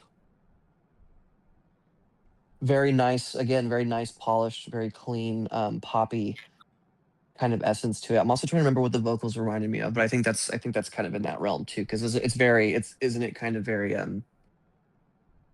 it's very like nice, kind of sing-songy. Yeah, it's very pleasant. It's just an album that makes you feel good, you know.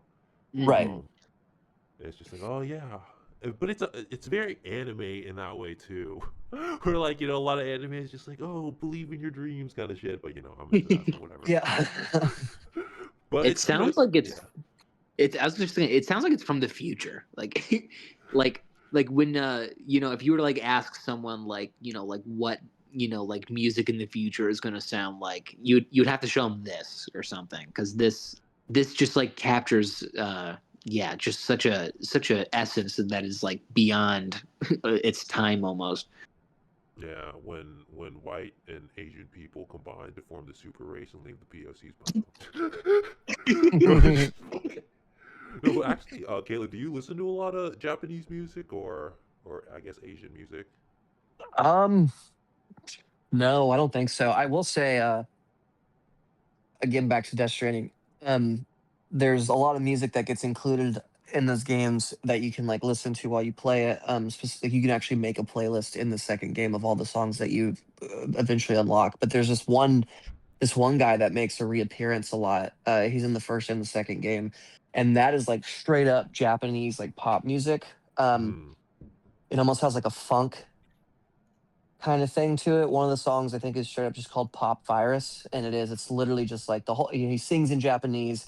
It sounds very Japanese, and some of that stuff when I'm listening to it and I'm playing, I was like, yeah, this is like a different world. Because I don't know what the fuck he's talking about. I'm not even familiar with this kind of like approach to music making. It's something that obviously, if I wasn't playing the game, I would never have heard or picked up on. But I think that might be my only, like, at least coming to mind. That's like the only thing I can think of that would be considered like actual Japanese music that I've partook in. yeah. Have you listened to a lot of Japanese music, Jesse? It's sort of like I used to listen to a lot of Nujabes or Nujabes. I forget Yeah, how you pronounce it. You know who probably that is though? Nujabes. Yeah, Nujabes. You make 6 beats. Yeah. Yeah, dude, he's got some really beautiful shit. Like he even once provided a soundtrack for a grocery store so that it could just be like playing ambiently while you're walking around doing groceries, and I will sometimes just listen to that. Like it's so his music is so beautiful and so relaxing. There's also this guy, his name is his band name is High Sun. I think it's called High Sun, with two N's. I think they're on Bandcamp. But he's just got like a super super heavy Japanese inflection, to the way he sings things, and so I've always really liked that, but I haven't sought out too many specific like Japanese stuff like that, unless it's like an obvious like soundtrack or something. But I think New Japanese is probably my only it's like the real like Japanese shit I could probably pull out of my ass right now. I'm not gonna act like I'm like the Asian music expert, but just from what I've heard, like it's been hard for me to like get into Asian music Mm. because I don't know if it's their language, but like a lot of the verses can be fine, but for some odd reason their choruses have like this weird timing to it. And I don't know if it's because they're like trying to map the song to like how they say their language. So it kind of fucks up like what I think of as flow. So so Right, my right. yeah, so my dumb ass has to be like, okay, a white guy is like making a song about Japan. Okay, now I can listen to this. Now I can enjoy my Japanese aesthetic. Yeah. Because like the song structure is more familiar to me, but it's not that Japanese music is bad. It's just like I can't like get into it. I'm probably more in. I don't know if I'm more into it, but like I think Japanese rap probably makes more sense. I don't know, but Yeah, yeah, I could see how structurally they would format things in a way that's not, yeah, that's just like sort of peculiar. yeah. Because you go ching chong ping chong, you can rap that. That's not too bad. But if you're trying to sing that, it gets hard. But that's just Oh, me. you know what? I have listened to a lot of like romantic 50s songs from Taiwan. Okay, Nice. Because I wanted to do in my future. I hope that I can somehow someone gives me the money to like make a movie about Vietnam or something. So I I just like obsessively for months studied like 50s ballads from Taiwan and shit, and Eastern Asian countries and shit, and or Southeast Asian countries, and was just like so floored. And I've definitely made a couple playlists of just of some absolutely moving shit that I have no idea what anyone is saying. all the Enka stuff. Yeah. Right. Anyways, you wanna? So yeah, was did you have any other things you wanted to say about that one? Not really. It's light. It's nice. Probably the easiest one to get into out of all the albums that will be listed in my list. So probably give that one a spin. So it's good. Arguably the coolest cover of all the albums on that we're discussing here. That is Yeah, a sick cover. it's just cringe, bro. Build shit. But yeah. All right. So Last round. Japanese. Caleb, Yeah, we're going Caleb. into yeah. Okay. Um, yeah, so this one was interesting. The third one that I wanted to pick from, I had like three albums and it was kind of hard, but I figured this band in general, I have been listening to more than these other bands that I was gonna throw in. So I felt like throwing this record in made the most sense. But okay, just to bring it back, we're gonna bring it back very briefly one more time to fucking Death Stranding, but I'll make it very quick. Let's go. Um, this is how I found this band, and so the band is Low Roar, um, and that band is essentially like the band that is featured in the first Death Stranding. There's a couple of songs in the second one, um, but it's pretty much the majority of the musical vibe of the first game. So that's how I got into it. And then this one is one of the ones though, that's how I found it. But then once I started listening on my own, I became very like a big fan just in general on my own. And it's kind of right up the alley of shit that I think I would normally like. It's very what would you even call it? It's like technically it's indie shit, but there's a little more electronic kind of like stuff in there. It's definitely not electronic music. I think there's just electronic stuff thrown into it, but it's very kind of somber, sweet indie music. But I just feel like he's his own personal kind of voice that it kind of does its own thing with it a little bit. I don't know if people are familiar with Sufjan Stevens, but I mean, there's Oh yeah, almost a kind of there's almost a kind of link there. I would feel like just a little bit, like in terms of like the vibe. But this record is interesting. So this is a 2025 record. This is a posthumous record. So this guy Ryan, another crazy last name that I can't pronounce, so I apologize. But this record is a posthumous record. He was only like 40 years old. It was a really, really weird shock thing. It was apparently from complications from pneumonia. I think, I mean, what, Death Stranding came out in like 2018 or something like that originally. So like, he didn't die that long ago and he was pretty young. So it's very unfortunate. So that was the other thing that I was like, oh, like a posthumous record on here would be cool. But because I love Low Roar so much, and the song that I threw in that I showed you guys, I enjoy that song a lot too. But I think scattered throughout his entire discography, it's really good and it's all within the same kind of ballpark and it's all just very, very pretty.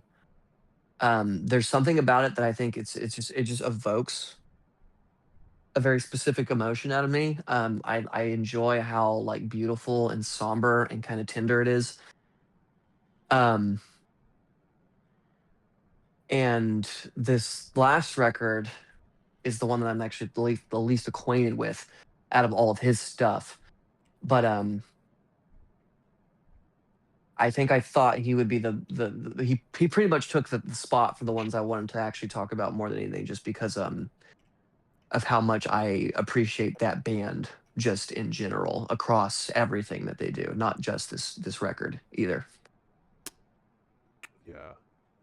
I mean, I listen to it. It's good. I mean, it really is like perfect music to like walk to, with the Death Stranding scenery when you're looking at Oh, it. it Yeah, syncs up with the game. It's a perfect choice for that game, of course. yeah, and like yeah, all the music choices when you see how like I think in two it was, um, I don't know if it was exactly Low Roar, but like they chop up the music and like depending how you walk on it, like the music builds up to the certain points. Like it's actually really cool what they did. Where like you'll get the cinematic beats in the songs, even though you theoretically can't chop a song up, but they did, and it's Right. probably works beautifully in how the game is structured and stuff like that. Yeah. Yeah, the way it's used within the game itself is very um very good. And I think he did a good job at choosing. I'm sure there's very personal reasons as to why, Ryan was chosen to do most of the work on the first one, but I just as a sort of objective listener outside of it too, it's something that I can put on. Um Jesse, what did you think about Low Roar? Yeah, I thought it was pretty beautiful. Like, and you mentioning Sufjan Stevens definitely like did something for my brain. It totally clicked into place. Like, yeah, that definitely it has that very it's that very specific vibe that almost like brings me back to like my high school like 2013 days sort of. But I never heard of Low Roar actually. This was my and I thought you had chosen uh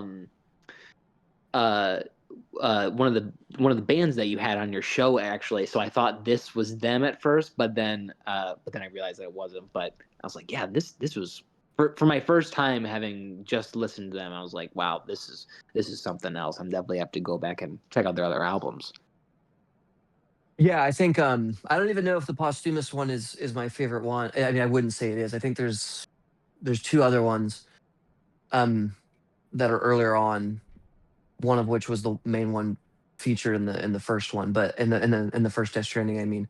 Um but yeah, it's funny because I just got into Sufjan not that long ago, and as I was listening to that, I was like, oh, this is like in the same kind of ballpark. I guess it's just like, to me, the reason it's because they're different. I would say Sufjan is definitely more like this kind of sparse kind of indie folk vibe, whereas there's a more of a rock element going on with Low Roar, and there's definitely I think a heavier use of electronics within Low Roar, but there's still just I think it's that very soft kind of somber quality that both of those groups have. And it's like one guy typically singing with like a guitar, and there's that interesting kind of aesthetic connection there that I think is really great. But it's what was the song that I sent to you guys? What is that one called? That's just how it Yeah. goes. Um, and like that at the end of that song, he just kind of keeps repeating that Yeah, essentially, yeah. Oof. essentially is like a mantra, and he does a good job. He does a good job with that kind of stuff. But I would say almost all of it is similar to like that kind of vibe. So if that's like something that you're into, that's good. There's a few of his songs go a little more upbeat, and I do like the directions. Uh, the fucking shit on some of the earlier stuff is so good too because it just makes such good use of like dark electronics, and it's like these weird kind of experimental electronic sounds on it. Um, I think he's an American too, so it's an American artist. But yeah, posthumous. So rest in peace, because I remember I didn't even find that shit out until like after I beat the first game. I was like, what the fuck? It's like he's dead. Yeah. It's horrible. So young. Um, That cover is so beautiful too, and completely evocative of the mood of it. It's cozy. Yeah, for sure. Yeah, it's yeah, it is. so It's a special. cozy. I think it's a very special kind of like overlooked kind of group. That was really probably put on the map just because of the Kojima stuff. But I just feel like it stands on its own so well. I mean, there's a lot of yeah video game composers who do really well, like musically, but like nobody know. I mean, there's that one guy, the guy who did the Doom soundtrack, Mick Gordon. I think everybody knows. Oh yeah, well that shit's great. And I mean the thing Yeah, about like like the Skate story and the Doom stuff is I think those were at least made for like their respective like games. Whereas I don't think Low Roar was made that's under that true. intention. I think he actually just had his own group, and then Kojima felt that it just matched the atmosphere so well that it That's was right. included. Kojima's got good taste. Fuck. I do. I like most of his taste for sure. He seems like I'm sure he's probably like really intense even for me. Like the level of his love of things, probably like movies and like vinyl records, are probably things that I can't quite match his intensity of because I'm not particularly a huge media guy. But yeah, you can tell that he's like very very autistic and nerdy about the things that he loves. He Yeah. kind of reminds me of like Quentin Tarantino in that way, just like a Hell fucking yeah. spurg. Yeah, because like as you mentioned, like people think Kojima's kind of this big guy, but then like, oh yeah, here's Low Roar on my game, and you're like, fuck, I've never heard of Low Roar. How the fuck is this guy more? How does he know more about music than me? You know? Yeah, he's got an interesting. I mean, there's all kinds of stuff on there that I've gotten into. There's another great band called Magnolian that I found because of that. Caroline Polachek popped up. I forgot about her, but she's been around for a while. I remember people talking about her a bunch a few years back. Yeah, Yeah, she's in the Death Stranding game. Yeah, she's in Death Stranding too. Oh, sick. Caroline Polachek. For the most part, I don't really know a lot of those bands though. I think for the most, like definitely a bunch of like new shit that I don't know about. But Caroline, I did notice, and I thought that was kind of cool. I was like, oh yeah, I remember her. She's been doing it for a minute.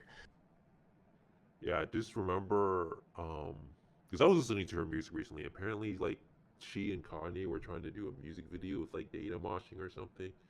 And Nice. her team beat Kanye to it, so like he wouldn't speak to her for at like a concert or something. So that was funny. But I she didn't makes realize good she was music. so big. Yeah. Like, Um. I guess I she don't. is. If she's talking to Kanye and Kojima and stuff, that's you've pretty much made it at that point. Yeah. Right. Yeah, yeah. When you think of her, you think of almost like an indie darling or Well, that's what someone like more in that sphere. yeah, that's what I associated her with. I mean, for whatever reason, I kind of associated her with like Alex G stuff. So I don't know. Yeah, same. I'm assuming that's maybe where she kind of started, but I really don't know much about her. Uh, plays video And games Um, well, too, though, so that's cool. Yeah, have But yeah, you those guys ever listened to the Minecraft soundtrack no. What is it for the movie or the game? for the game? Oh, for the game. No, I'm assuming that shit's like mad, like chill, almost like ambient. Yeah, it's super good. It's like I almost bought the vinyl because Oh shit! All right. I was like, wow, this is so like I could write to this. Like it's just very very nice, good mood music to just have on in the background. We're all showing our unk status here. We're like, what the fuck is this Dude, I know, Minecraft yeah, yeah. music? At risk of sounding insanely ugly. Have you guys heard the Minecraft soundtrack? Yeah. Fuck it. I'm fucking 29. Who cares? Okay. Yeah. We're all getting older. I'm getting older. We're all dying. But anyway, Yeah. uh, yeah. Any other thoughts on the Low Roar album, guys? Oh, it was good. Sounds chill. You know. So, Yeah, I and think if you're into I think if you're into like just this kind of atmospheric, kind of somber indie stuff, I think Lower is a really solid choice. But yeah, that's the extent of my opinion on that. Yeah, I loved that track that you sent. Yeah, highly. Yeah, so now I'll definitely have to go back and listen to the whole fucking album. all right, Um, for your number one, Jesse. yep, number one of the year. We've been talking a lot about Alex G lately, and my number one was the Alex G album, Headlights. Yep, I been obsessed with this guy for over 10 years now.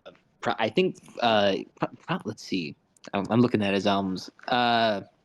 Beach Music came out in 2015, and I think God, that's that's crazy. yeah, dude. I know. I think that's when I jumped in and I came onto the bandwagon and listened to the shit beforehand, and then everything that would come out afterwards. And I've just been in love with the trajectory. I love. He's like one of the only artists. There's only a couple artists. There's Beach House and Porches and Alex G, and these three people they have never made a bad song in my eyes. I've never heard a song by any of these guys that I thought was mediocre or bad on any level. Yeah, so I've just been obsessed with the trajectory. They just keep making him especially. They just making shit that is constant brain candy, constantly pleasing to my sensibilities.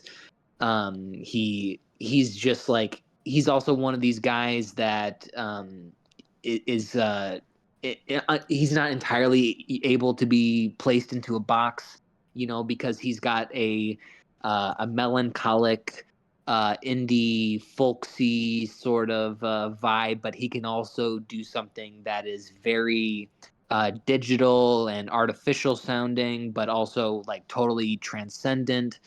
Where he alters his vocals and pitches them way up or way low. Again, I said I was a huge sucker for that shit. Um, yeah, and this album is just so beautiful. I mean, yeah. Everyone knows I'm a crybaby. Some of these songs have like completely decimated me. Just like I think I was just like I was driving back from North Carolina, and the song Afterlife came on, and for some reason tears got the fuck out of my eyes. Like it was so fucking intense, just like my emotional response to that song. And but he's just like his music does that to me. It's just it's just so gorgeous. Yeah, what do you guys think of that the Louisiana song I sent?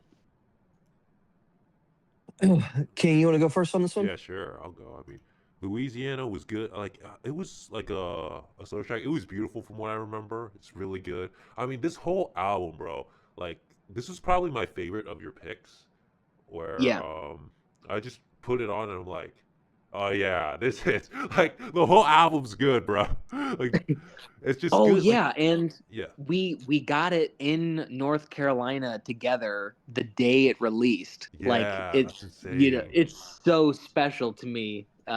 this album. I'm always gonna have such a historical like placement for it, like in my life and in my brain now that it's like cemented with our trip together and just like my emotional responses to it and shit. But yeah, sorry not to cut you off, but No, no, I no. It's yeah, I perfect. couldn't believe we got that together. No, that was dope. Yes. Yeah, I mean, it was 2025. Like that is like I think one of the most defining moments at least for me in 2025 was the whole trip that we had together. yeah, Going down there, definitely. meeting you guys, and just having fun, and just the whole experience was dope, man. It's probably my Yeah, highlight of 2025, if I'm being honest. yeah, definitely my absolute highlight of the year. Definitely getting to meet you guys and hang out and go to fucking Chili's and shoot Yeah, guns and shit. Chili's is still Chili's. best restaurant. I co-sign that. But It was good to be like it was like so exciting for us to make you eat like slop food that is like purely American and yeah, just so fucking good. slopification. But Yeah, Yeah, Chili's exactly. Chili's is fucking dank, dude. I got those ribs. Goddamn. Dude, every restaurant we went out to, you got a smorgasbord yeah, Oh, dude, I of mean, we went to shit. we went to Big Ed's, man. That shit was no joke. I don't even remember what I got. I think I got like fried pork chops and like banana pudding and Dude, yeah, fucking you got yams. dessert. Fuck, that was good. Um, Yeah, that was crazy. And like we had just met, I think like 10 minutes prior. And then yeah. I know. you sat down, got this massive table's worth of food. Like, I'm gonna dig in. Like, Yeah, I'll show you about a little bit of little southern living for sure. yeah. Fuck, that Great, shit was great. good, man. Um, But Alex G. Yeah. yeah, yeah. Um, Let me just say, like, this album, like, it really does encapsulate, like, I don't know if it's 2010s, but like 2010s indie. It's just like I don't know if like there's not many albums coming out that like sound like this sound anymore. Like I don't know if everybody's given up on Bandcamp. They probably have because nobody makes money. But Yeah, they like, have. yeah, this music is fucking awesome. I mean, I liked probably Afterlife. I remember Bounce Boy being good, Logan Yes. Hotel being good. Headlights also probably. I mean, yeah, probably Headlights. Like, but honestly, every song on this album is good. Like, it's a great listen. I dug it a lot. Yeah, it's funny to like pinpoint like my favorites because I could just say, the whole album is just perfect. But yeah, Afterlife, Beam Me Up, Spinning, Louisiana, just heavy hitters. Heavy hitters. Yeah, Yeah, man. Kalob, what about you? I thought it was cool that the one that you decided to send for this one and talk about was Louisiana. Because I feel like it doesn't get. I don't know. I haven't heard that one get brought up too much. I like that one a lot. There's something about the way that he does the production on this one, just like what's the best way to describe it? I guess it starts off like a little more quiet and sparse, and then like I like the way that fat fucking snare comes in later, and it gets a little heavier. Yeah. Um, he is a master of just like effects and like really like making weird shit kind of work. And I think Louisiana is a pretty good example of him doing that. Um, June Guitar is my favorite song on this Hell one. yeah. It's I'm a huge sucker for accordions in general, and Oh, nice. the way that he bleeds those things in this, it's just such a personal and like sweet song. He kind of does this more. I see as he gets a little bit older. I think from Rocket on, there's a lot more of these kinds of songs on his shit, and Bobby's a great example on Rocket. Miracles is a great example from God Save the Animals, and then Yes, like dude. what's one off of House of Sugar? I mean, the last song, House of Sugar, the self-titled, I think is a really good example of that. But like, yeah, June Guitar, I think is just like it's a pretty like good example of like classic Alex G kind of stuff that he's been doing for quite a while, where it's pretty simple, it's pretty sweet. Like I said, the way those accordions bleed in is just gorgeous, and I love the line that "Love ain't for the young, anyhow." Something that you learn from falling out. I just think it's like a nice chill. I don't even think it's his best record. Yeah. I think I would still choose Rocket, House of Sugar, and God Save the Animals over this last one, but it's a nice little mature kind of trajectory for him.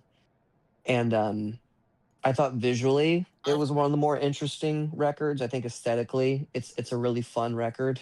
Um and I mean I've been a fan of Alex G, I guess, since Rocket. So I got into it right after Beach Music. And so I was super bandwagon, I guess, at that point, because that was like when he really started to kind of like emerge Yeah. um into like the public eye.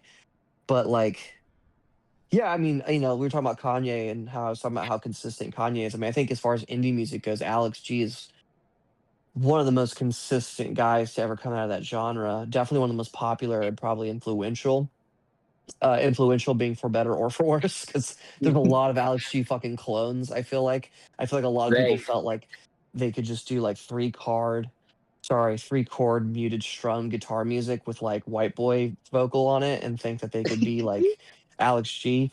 But But no, there's an yeah, art to it. You can't all there fucking do it. you can't all be like Alex, and because Alex does, it's really good, and I think another thing that Alex does really well that he's always done well is that there's a really unique voice and really strange stuff. I mean, I always claim uh Rocket is my favorite Alex G record because I am a sucker for like strings and the kind of folky country stuff that he does on that one. But I mean, Beach Music I think has probably some of the most powerful and unique songs on it. Like Snot to this day is probably my favorite Alex G song. Yeah, Um same. Same. yeah, Snot, it's just something really really weird imbued into the energy of Snot, like where it feels, especially in a post-COVID world, there's something extraordinarily nostalgic about it. It reminds me of like a kind of like a lost world, and it's so sweet. It just Dude, reminds me that of being song. like 20 and like on a cold night in like a pre-COVID world. It's incredible. Dude, that song is so beautiful. It's like it's one of the only songs that makes me like really think about death. Yeah, yeah, yeah. Well, it's I mean, And it's imbued with this energy of like love and loss. Like it's really yes, great. Like and I think he was so young. I think he was like 21 or some shit when he wrote that. So it's just ridiculous. dude, Um that line into my pink cloud. There's something about that line that is so beautiful and so haunting well, the that's way from he sings it. that's Salt, right? That's on Oh wait, Salt. is that Salt? Oh Yeah, yeah, yeah. shit. Well, no, no. So I was gonna say though, like, so Snot is the last song on that record, and that's what I'm talking about. But I was gonna reference Salt as one of the most unique songs I've ever fucking heard, and like, Oh wait, I it's remember Snot. Yes. Okay, yeah, yeah, yeah. yeah, Snot's like the more like it's got like just kind of acoustic guitar and like drums, and like it's almost like a That's more right. traditional rock song. Salt is Yes. like nothing I've ever like heard. It's like these weird electronic fucked up beats, and like Yeah. he does those, you were referencing his use of like pitch. I think that's like the best example of him using pitch in a really really unique way that I've never heard other people use it, where it's like the ba ba ba ba, and then it goes like duh, duh, like this just really, and then yeah, into my like I don't know, the drum machine work on that song is fucking crazy. Yeah. um but yeah, anyway, not to go too much on that on Beach Music, but Beach Music is one of the coolest records to come out of that era of shit. Um, but I think consistency wise, from his very very first like record that he made in high school, which isn't my favorite, I will say, I think as far as his stuff goes, it's probably the weakest. But like Mhm. even from that era, just all the way up to his new stuff, it's like it's kind of hard to find anything that just is considered like not that great. You know what I mean? Yeah, and like even those early songs, which could be seen as sort of rough around the edges, they some of them are still iconic and are like lasting songs that people hold dear, even through this like 15 years of newer shit. um like some of those are still like classics to people, again thanks to like TikTok and shit like that. um but you're right, like I wouldn't even consider this new one like my favorite. I still think probably either House of Sugar or beach music might still be my favorite. But in terms of like the consistency, the growth, just this continuation to evolve and produce just like completely worthwhile, just flooring pieces of music. It's just like, it's just like, what more could I want? What more could I ask for that someone's actually like making shit that feels like it's for me in some way, or it's just like it's just like built in a way where like I can't be displeased by it or something. It's um it's as good to me. It's as good to me as Beach House or any of my other just absolute loves of my life. Yeah, and I'll die on the hill that he's one of the more important indie musicians to do it in the modern era, um, because of that ability to make something really unique, but then also have this more mass appeal. Everybody, for the most part, that I've met kind of just likes Alex G, and then he also just writes about things that I feel like a lot of people don't write about from that world. There's always a lot of emphasis on, like, he talks about masculinity a lot, he talks about fatherhood a lot, he talks about God a lot. I think those things are missing largely from new music in general, especially music from like, very like kind of like leftist dominated kind of like spaces like in indie Yeah. music. And just thematically, like, I don't know anything about Alex, obviously, but like thematically, he just talks about things that I feel like are a little more rare and a little more pertinent in the modern world. And I think that that's a big part of, like, God Save the Animals. I mean, it to me feels like a very religious kind of experience. Yeah. And there's a lot of talk about God. There's a lot of talk about like fatherhood and sort of like male's role in the protection and the fortification of like family and the innocent and stuff like this. So I think I thought he fucking nailed it with that. In a way, it's almost. I still wouldn't say it's the most consistently strong record, like from start to finish. I still have to be a Rocket kind of Hmm. guy, but because Bobby, I still think Bobby is probably it's either Snot or Bobby. I mean, I think that's like his best Yeah. shit. Um, but The yeah, lyrics just to Miracles, like you oh yeah, said, yeah. Miracles is one of his best songs, I think, without doubt. he's It's just so cutting good. himself open and just like completely exposing his most vulnerable, deepest feelings about all this shit. It's so about being a father and being an artist, and man, it is Starting it something else. and God, and like and then God's role and all this kind of stuff. Yeah, exactly. I do think it's his most vulnerable, kind of honest song, and you can kind of tell it makes sense because I think he wrote it. He was probably going into his 30s. I think at that time, I think he was probably about 29 or 30 when that was like being put out, and then um, he was obviously like having a baby around that time with his wife, or his girlfriend or whatever. So yeah, I think that record has like the bits that are on God Save the Animals that are good are like arguably some of his best.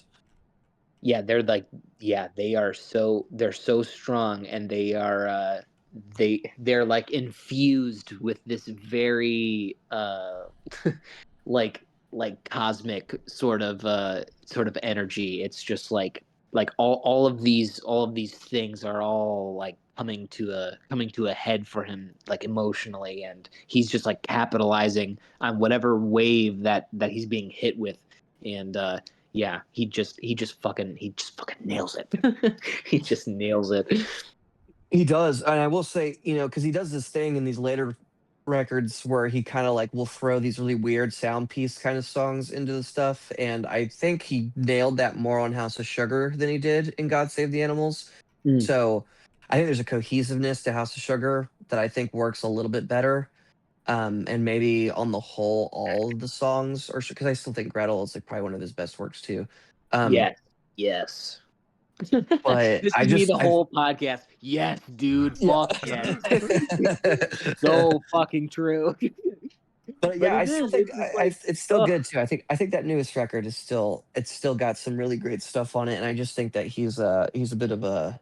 I'm glad to definitely come up in an era where we have people like Alex G and like Kanye. I think those are very very like special modern like musicians. I mean, Couldn't agree more. Yeah. Yeah. fantastic. King, any other thoughts? No, I think you guys still made it up pretty well. Just started railing about just like, oh, dude, isn't he fucking awesome? Yeah, I would join the circle jerk too. Like, oh yeah, yeah, yeah, Max.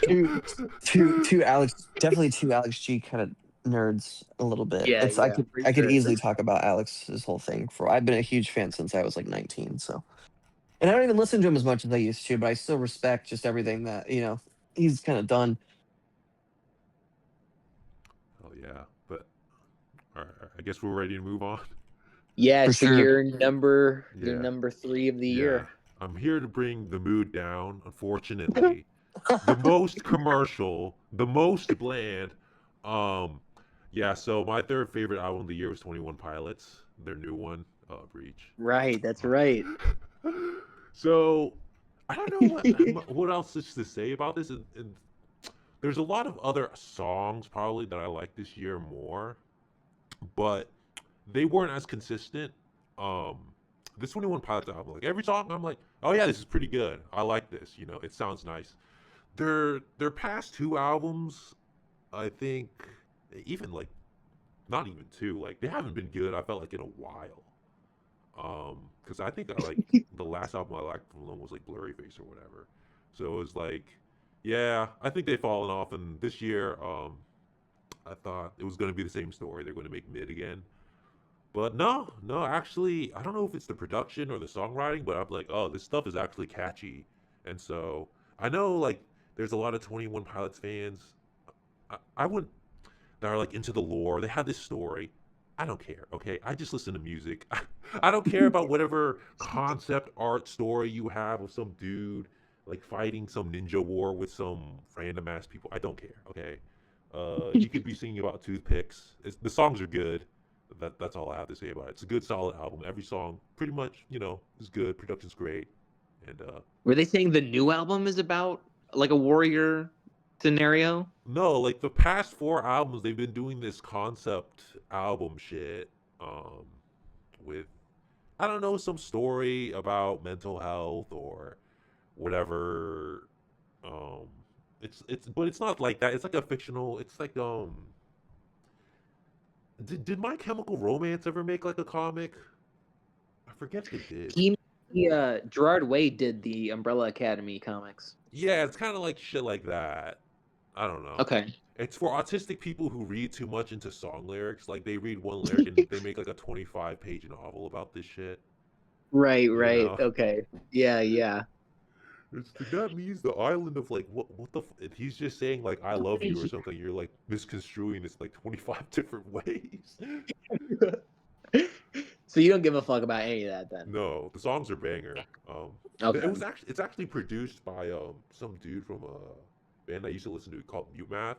They were like kind of popular back in like the old days and like kind of the same Underoath crowd kind of stuff. Not metal, but like just rock music. So it's cool. But yeah, I don't know what you guys thought about it. I haven't even thought the 21 Pilots.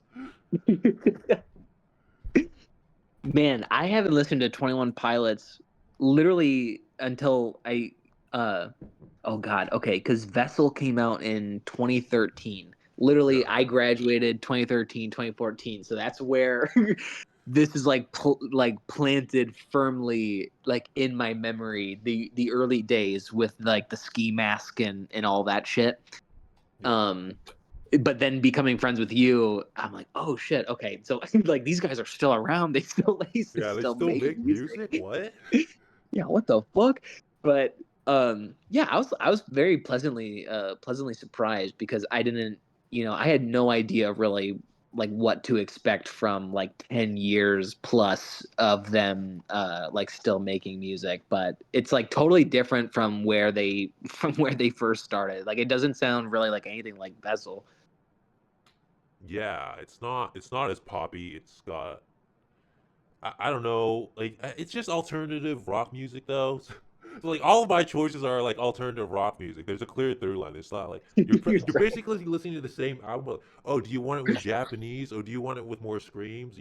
Like I thought I was gonna have more diverse picks, but I'm like, fuck, all the people who made songs that I like didn't produce like stellar albums or like all killer, no filler, basically. Like every song on this album, I was like, it's pretty good. Like, you know. Yeah, there were a lot of So good singles. yeah, I think a lot of good singles is the correct term. Like, I think, what is it? Like, nah, I think I forgot about it, but maybe the Dave Blunt's album should have been. Now that I think about it, shit, maybe I should put Yeah, Dave Blunt's dude.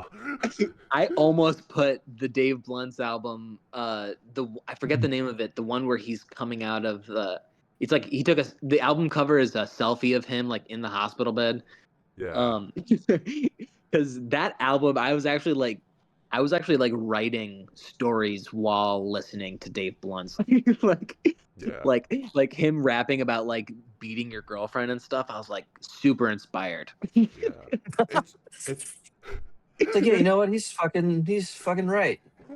I'm just like, man, I'm trying to write something that goes hard. I need to, so it was like the perfect inspiration, because I write that like my stuff is like kind of emo sad boy, but it's also like really like grotesque and kind of violent at times. So that album was like perfect because he's got like that really like childish like sweet voice, but he's singing about beating his girlfriend.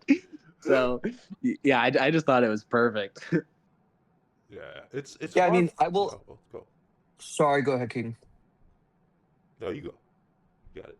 Um, I mean, I was really quickly. I will say, like everything that I chose could like literally be interchangeable, like even down to the honorable mentions. I don't know that I hold any of these as more important than the other ones.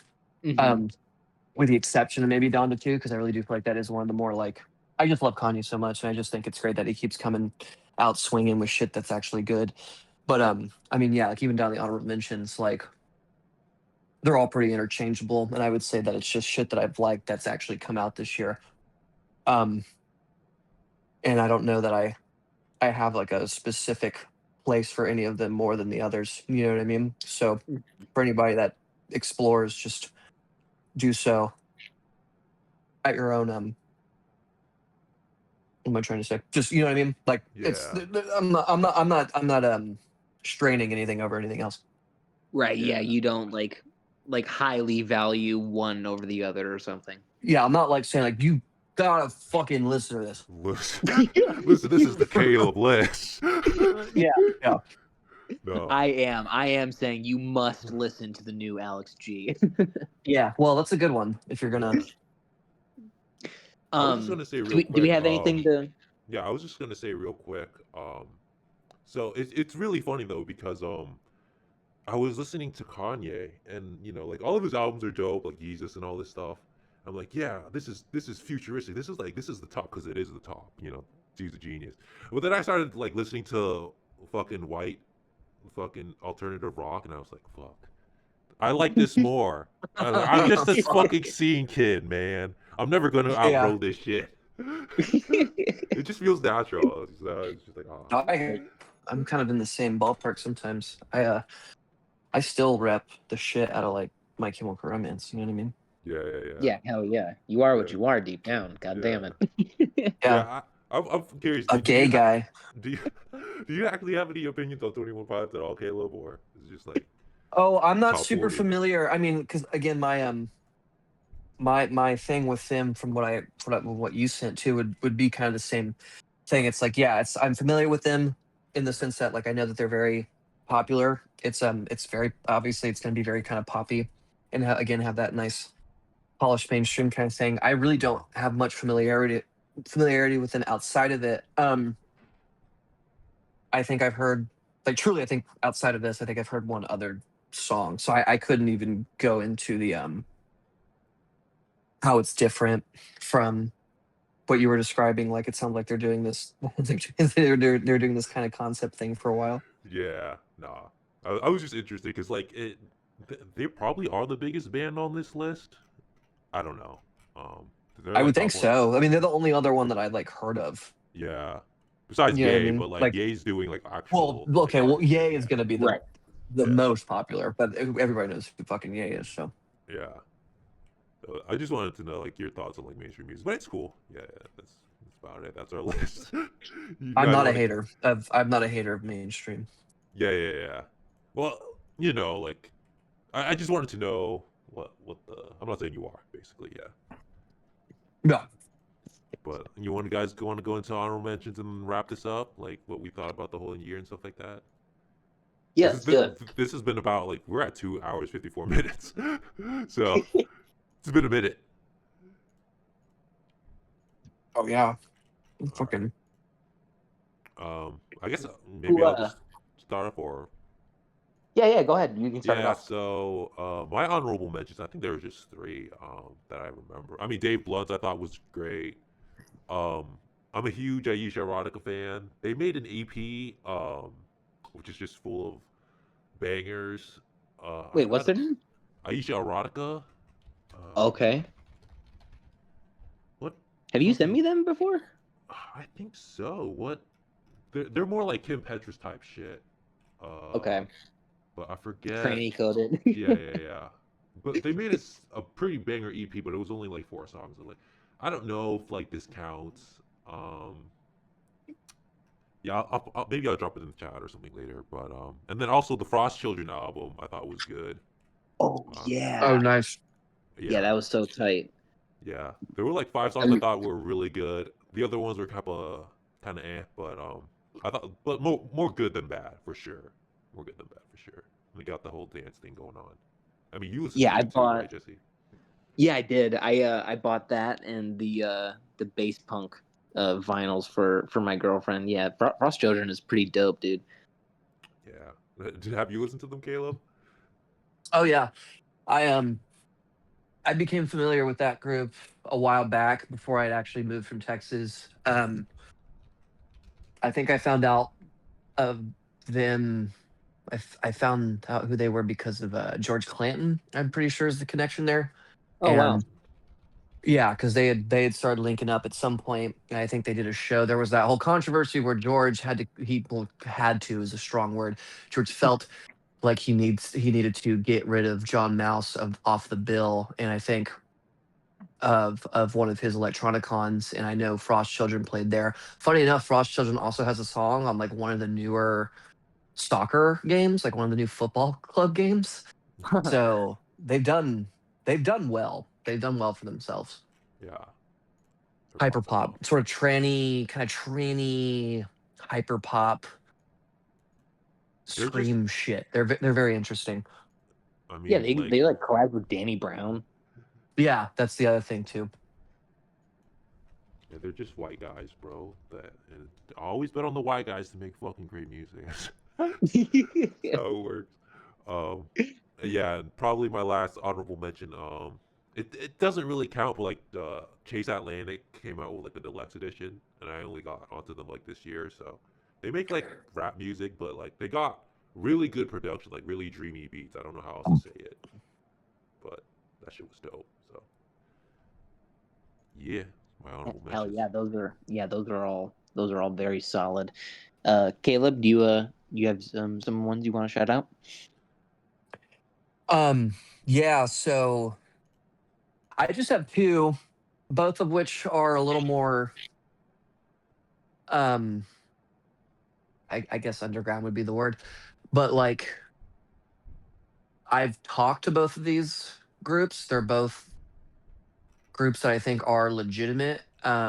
One of them I am like I became super obsessed with and I'm a huge believer in. But I'll start with this younger band called Puddle Jumping.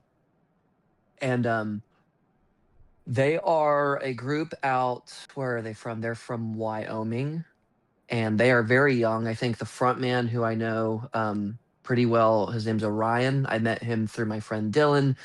We've both been in American Bulgaria. I believe his band Puddle Jumping was in the last American Bulgaria, and he's been in Elated. That's how I met him. And I own I think the reason I found out who they were is because I bought one of their shirts. Or I didn't even buy it. I was given a care package from Elated, and that was the shirt that I chose. And then he was like, "Oh, that's my friend. It's his band." I was like, "Oh, cool." So I started listening to it. I liked it quite a bit. We're talking about Alex G. I mean, I feel like a lot of the roots of Puddle Jumping feels like it kind of comes out of that area. But they have a record that they put out last year, 2025, called prancing towards milk and honey. And the first song on it is my favorite one, and it's a song called Ancient Truth Inside the Bible. And it's really good. It's really cool. The fucking guy that wrote the banjo lick on there is just so sick. It's so catchy and it gets in there. And I think he's like 22 or maybe he's 20 or something like that. And then like his other friend Cody, they both came on the show. Orion and Cody from Puddle Jumping came on Strange Urge. I think that Right. was the last full length. I think that was the last full length episode I did with those guys. And they're both really sweet guys. Both pretty pure, I think, in terms of the way that they just approach music and how much they like it. I'm pretty sure the rest of their band are like in high school still, so these are very young people. And I would recommend I mean really any of their stuff, but that record, that full length came out last year, and it's just aesthetically it works so well. It matches the contents of the record so well. It's very light, it's very fun, it's very colorful. Um so can you guys still hear me? Yeah. Yeah, yeah. That Okay. album is sick as fuck. I love the cover art for it.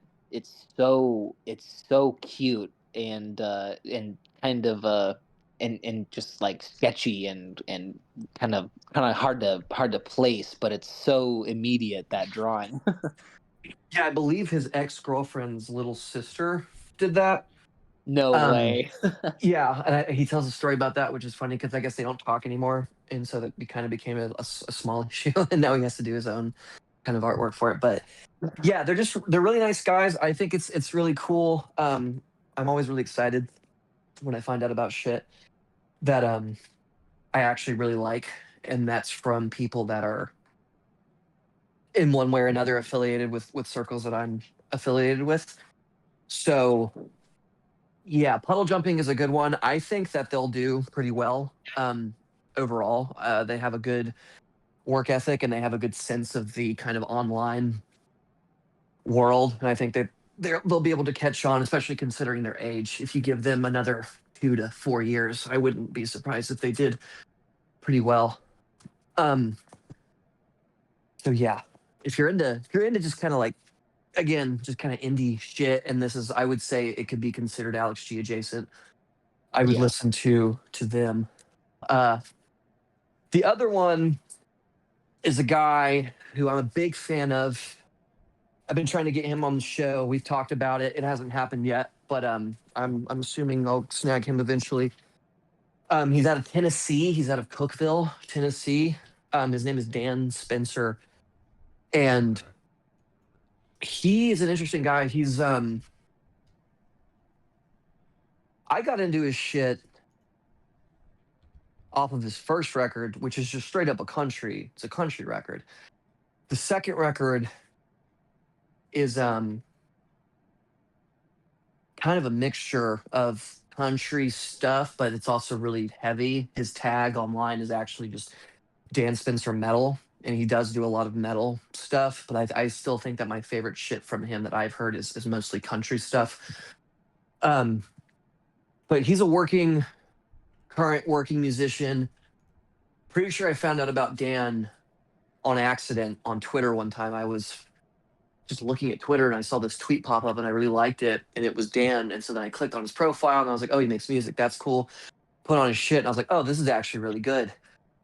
Which again, usually kind of surprised by that.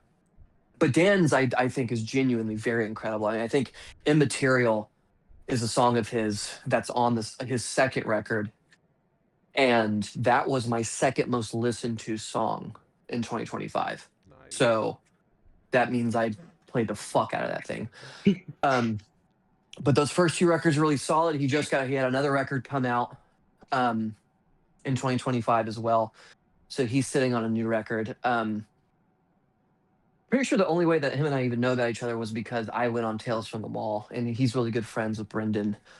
So I think he followed me after that, and then that's just kind of where that kind of took off. But he's a real nice guy. Extremely talented. Out of Tennessee, which is also where my co-host, got his musical start and where he's lived pretty much most of his entire life. So I would say anything by Dan is definitely also worth checking out 100%. I think you Oh yeah. I, you I think you gave it to us when we like were doing the whole music share thing way back when on Twitter. Like his stuff's good. Yeah, it was like country with like metal. I mean, yeah, that's what it is. But it was good. It was good. Yeah, I and that's definitely essentially he does a really good job. It feels very fresh. yeah. Another thing I like to mention as a fun fact about him is that I think he closed out a tour or something like that, but he's played with Post Malone at some point too. Oh So shit. Oh shit. he's definitely he's around, and he's met some bigger named folk and done some shit with some bigger names too. So definitely listen to Dan. I think he deserves a lot, just because of how genuinely good he is. He deserves his own Raising Cane's franchise. Yes.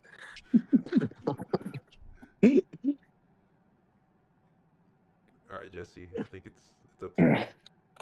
Okay. Let's see. First, I want to shout out the new Mac DeMarco album, Guitar. It sounds unlike any of his other records. This almost was in my top three. It's a very uh it's a very stripped back album. It's very like quiet. It's very calming.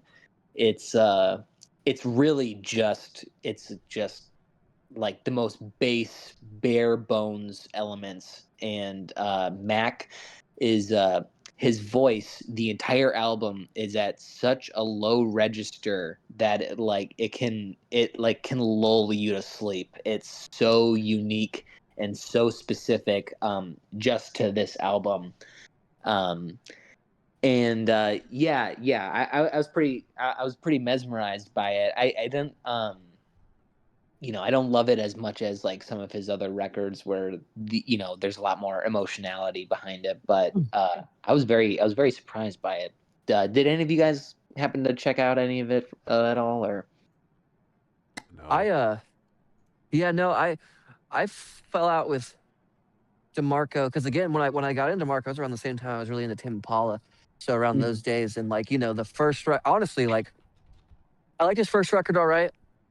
Uh, Two, I think, is a fantastic record, and of course, Salad Days is the one that sort of did it for him, and I still enjoy that record quite a bit. But no, I think after, in a very much bandwagon kind of manner, I think after Salad Days, I kind of dropped out.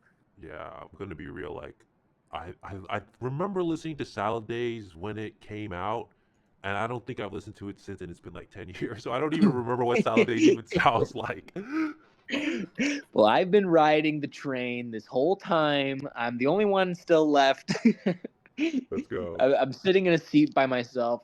Well, I'm gonna have to listen to guitar now. So No, I thought, man, yeah, I've just been along for the ride for I think since two. Yeah, I mean, I Two's I great. love most of his shit. This Old Dog, I think, is a pretty stunning album. Um, oh God, there are a couple that kind of slip through the cracks. You kind of have to be reminded of. Um, but yeah, I've just always kind of dug him. I don't know if I've heard like a bad song by him before, but I've just heard songs that like I didn't really like care about. Um, but yeah, I thought this was just another great contribution to his long line of shit. Um, I also want to shout out the John Mouse dropped an album this year. We were talking about him earlier. He dropped an album called Later Than You Think. It's a really long album. It's almost like 20 tracks or some shit. Um, and I don't, some of them aren't like super memorable. Maybe if I listened to the album more, they'd be more memorable. But some of them, the ones that I did listen to over and over again, the songs "Pick It Up" and "Disappears." I think are some really just stellar fucking songs. And I think Pick It Up, it actually almost rivals Hey Moon, which is, Nice. probably my favorite John Mouse song. I know that's a lot of other people's favorite John Mouse It's mine. song. Yeah, dude. When they play it in season 1 of World Peace at the end with where Charles Carroll is just like losing his fucking mind, destroying the entire set. It's so beautiful. Is that the And one where he's in just prison? yeah, Yeah. exactly. Okay, yeah, Yep. yeah. And it's And that funny was supposed to because be Cop Killer, right? yeah, I was just about to say that. Yep, it was supposed to Yeah, be yeah. Cop Killer. It worked so Um, much better though. Hey Moon ended up being exactly what that needed. I think Cop Killer wouldn't have hit quite the same. yeah, but now you have this really incredible like juxtaposition of him fully screaming the words to a different song and undercutting it with that very gentle lullaby sweetness. It's so mesmerizing. And I like I've been just like chasing the high of that song ever since I discovered it and like saw that scene. And yeah, I thought the song on this album, Pick It Up, came very close. I was like, wow, god damn, bro. um yeah, so I thought that Mouse is was great. pretty special. Yeah, did you listen to that album at all? No, I didn't even know that was a thing.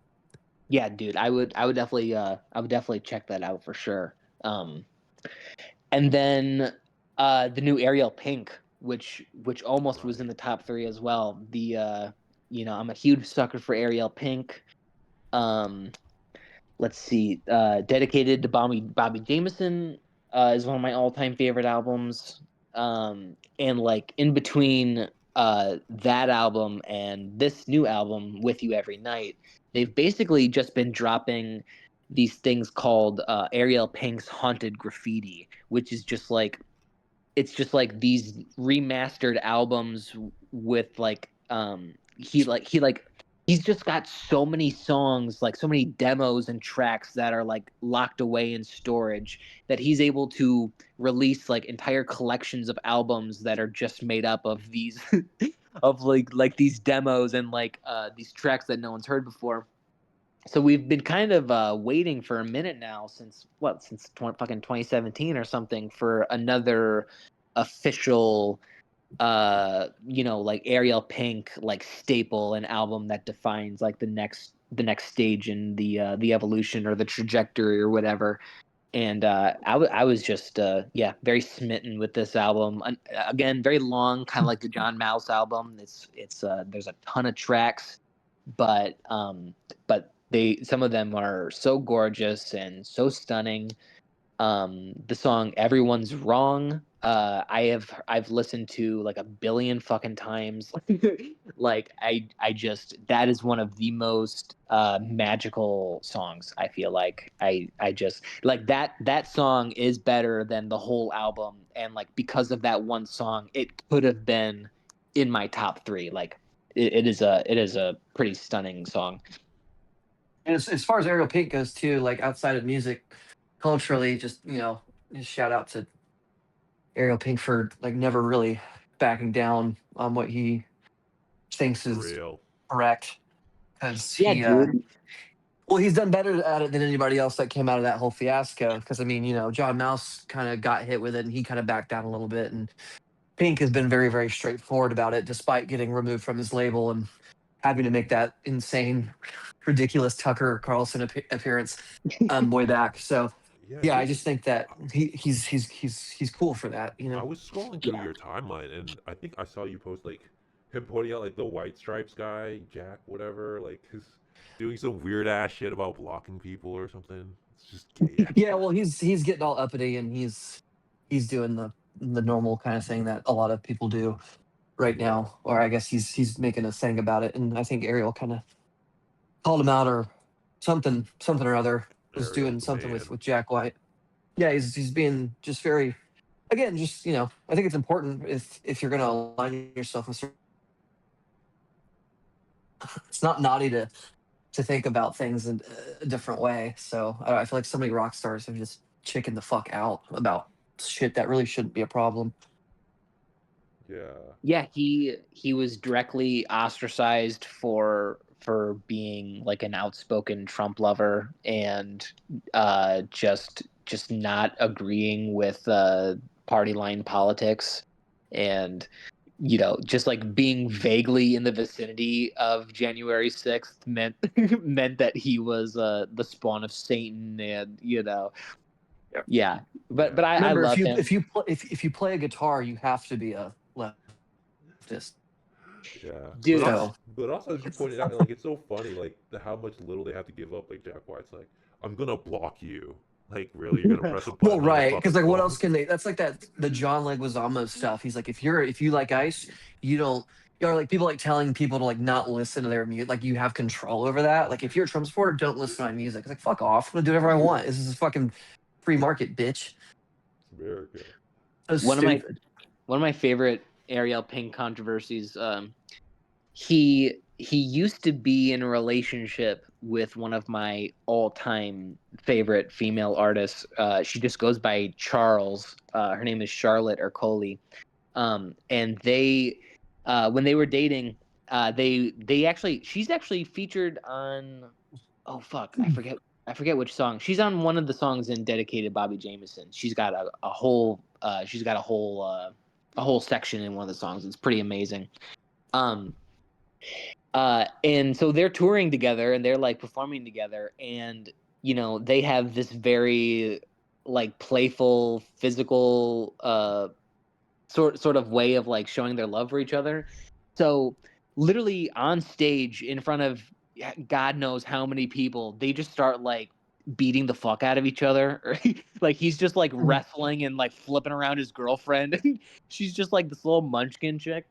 And everybody was immediately, coming to her defense and calling him a misogynist and like all this shit. And she had to kind of bail him out and be like, "You guys are all retarded." She's like, I have fun with my boyfriend. I don't know what you guys are all like. Why are you trying to like make me like a martyr for fucking feminism? Every is always that meme of I consent, yeah, but I don't. You know what I mean? It's like the third party who has the least to do with it is always the most powerful fucking voice in this shit now. It's like, yeah, these are two like Right. consenting adults that have more than enough control over their own like opinions and choices. Like we don't need you, the enlightened people, to let her know that she's making a mistake because she's just a little woman and she can't possibly have any agency. It's like Yeah. it's so insulting. Yeah, the vicarious bystander is the one who has an issue. Yeah, because the Is the one who Yes. has underlying an issue message with is it. you should actually be fucking me though, not him, me. Right. That's what it's really all about. Yeah. Weird jealous freaks. Someone needs to rescue her. Fuck. Whoa, it's me. I'm the hero. Who? Pick me, please. It's disgusting. All right, but Yeah, I think yeah, that's it then. yeah, I think that's our 2025 list. Hell yeah, guys. So it's time to sign off. You guys already know what the best music is. Is how it's in our list. It is demanded by law. So we are the real Grammys. Is that what music people do? Grammys?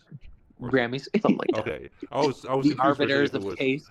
Yeah, because I was about to say Oscars. I'm like, I forget which award is for which fucking.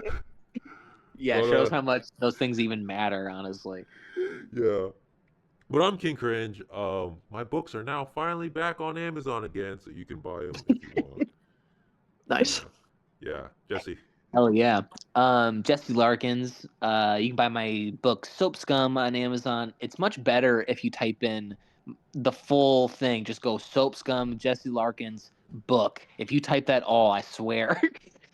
if you chicken shit on one of those words, you just might not find it. Other than that, I do this show. I also do Rape Walker US live on from Twitter.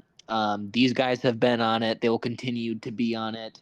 Yancey is going to be on the next one in a couple days, so stay Nice. tuned for that. Let's It's going to be go. a lot of fun. Shout out Yancey. I know him Yeah, dude. somewhat vicariously through other people, and we follow each other on things. Bros, you I gotta feel like you two would collab. get along great. He seems cool. Yeah, I feel like I basically judge people now based off of whether or not they annoy me, and he doesn't annoy me. So It almost could have been like, yeah, if we could have organized like a 4-way sort of thing. This would have been way longer if we added an extra person. But I was thinking for a hot second, like, man, yeah, get Yancey and Caleb in the same room together. That'd be so dope. Everybody only gets half. They get one song to discuss. Otherwise, yeah, Right. that's just more. You all pick one album and that's it. But anyway, Caleb, why don't you plug your shit? Tell the people where they can find you, all that good stuff. Yeah. So Caleb Petty, music. It's just my name. It's Kalob Petty. I'm everywhere that you can. Got a new single out now with Kara Cunningham. We did a country sort of duet pop song. I've got another project called Tavor Leia. An EP came out not that long ago. I worked on that with a very talented girl named Josie Yeager. She is on the album. She's nude essentially on the album, if that piques anybody. very cool. Yeah, it's awesome. Responsible for the artwork of that one. It's a 4-song EP. I also did a song on that with my friend Eric Harris, who also has his own project called Gold Pony, which you should check out too. He's on that EP. I got a podcast called Strange Urge that I have just recently rebooted. You can find that on Patreon. Strange Urge, Let's go. Patreon. And yeah, that's it. That's the stuff.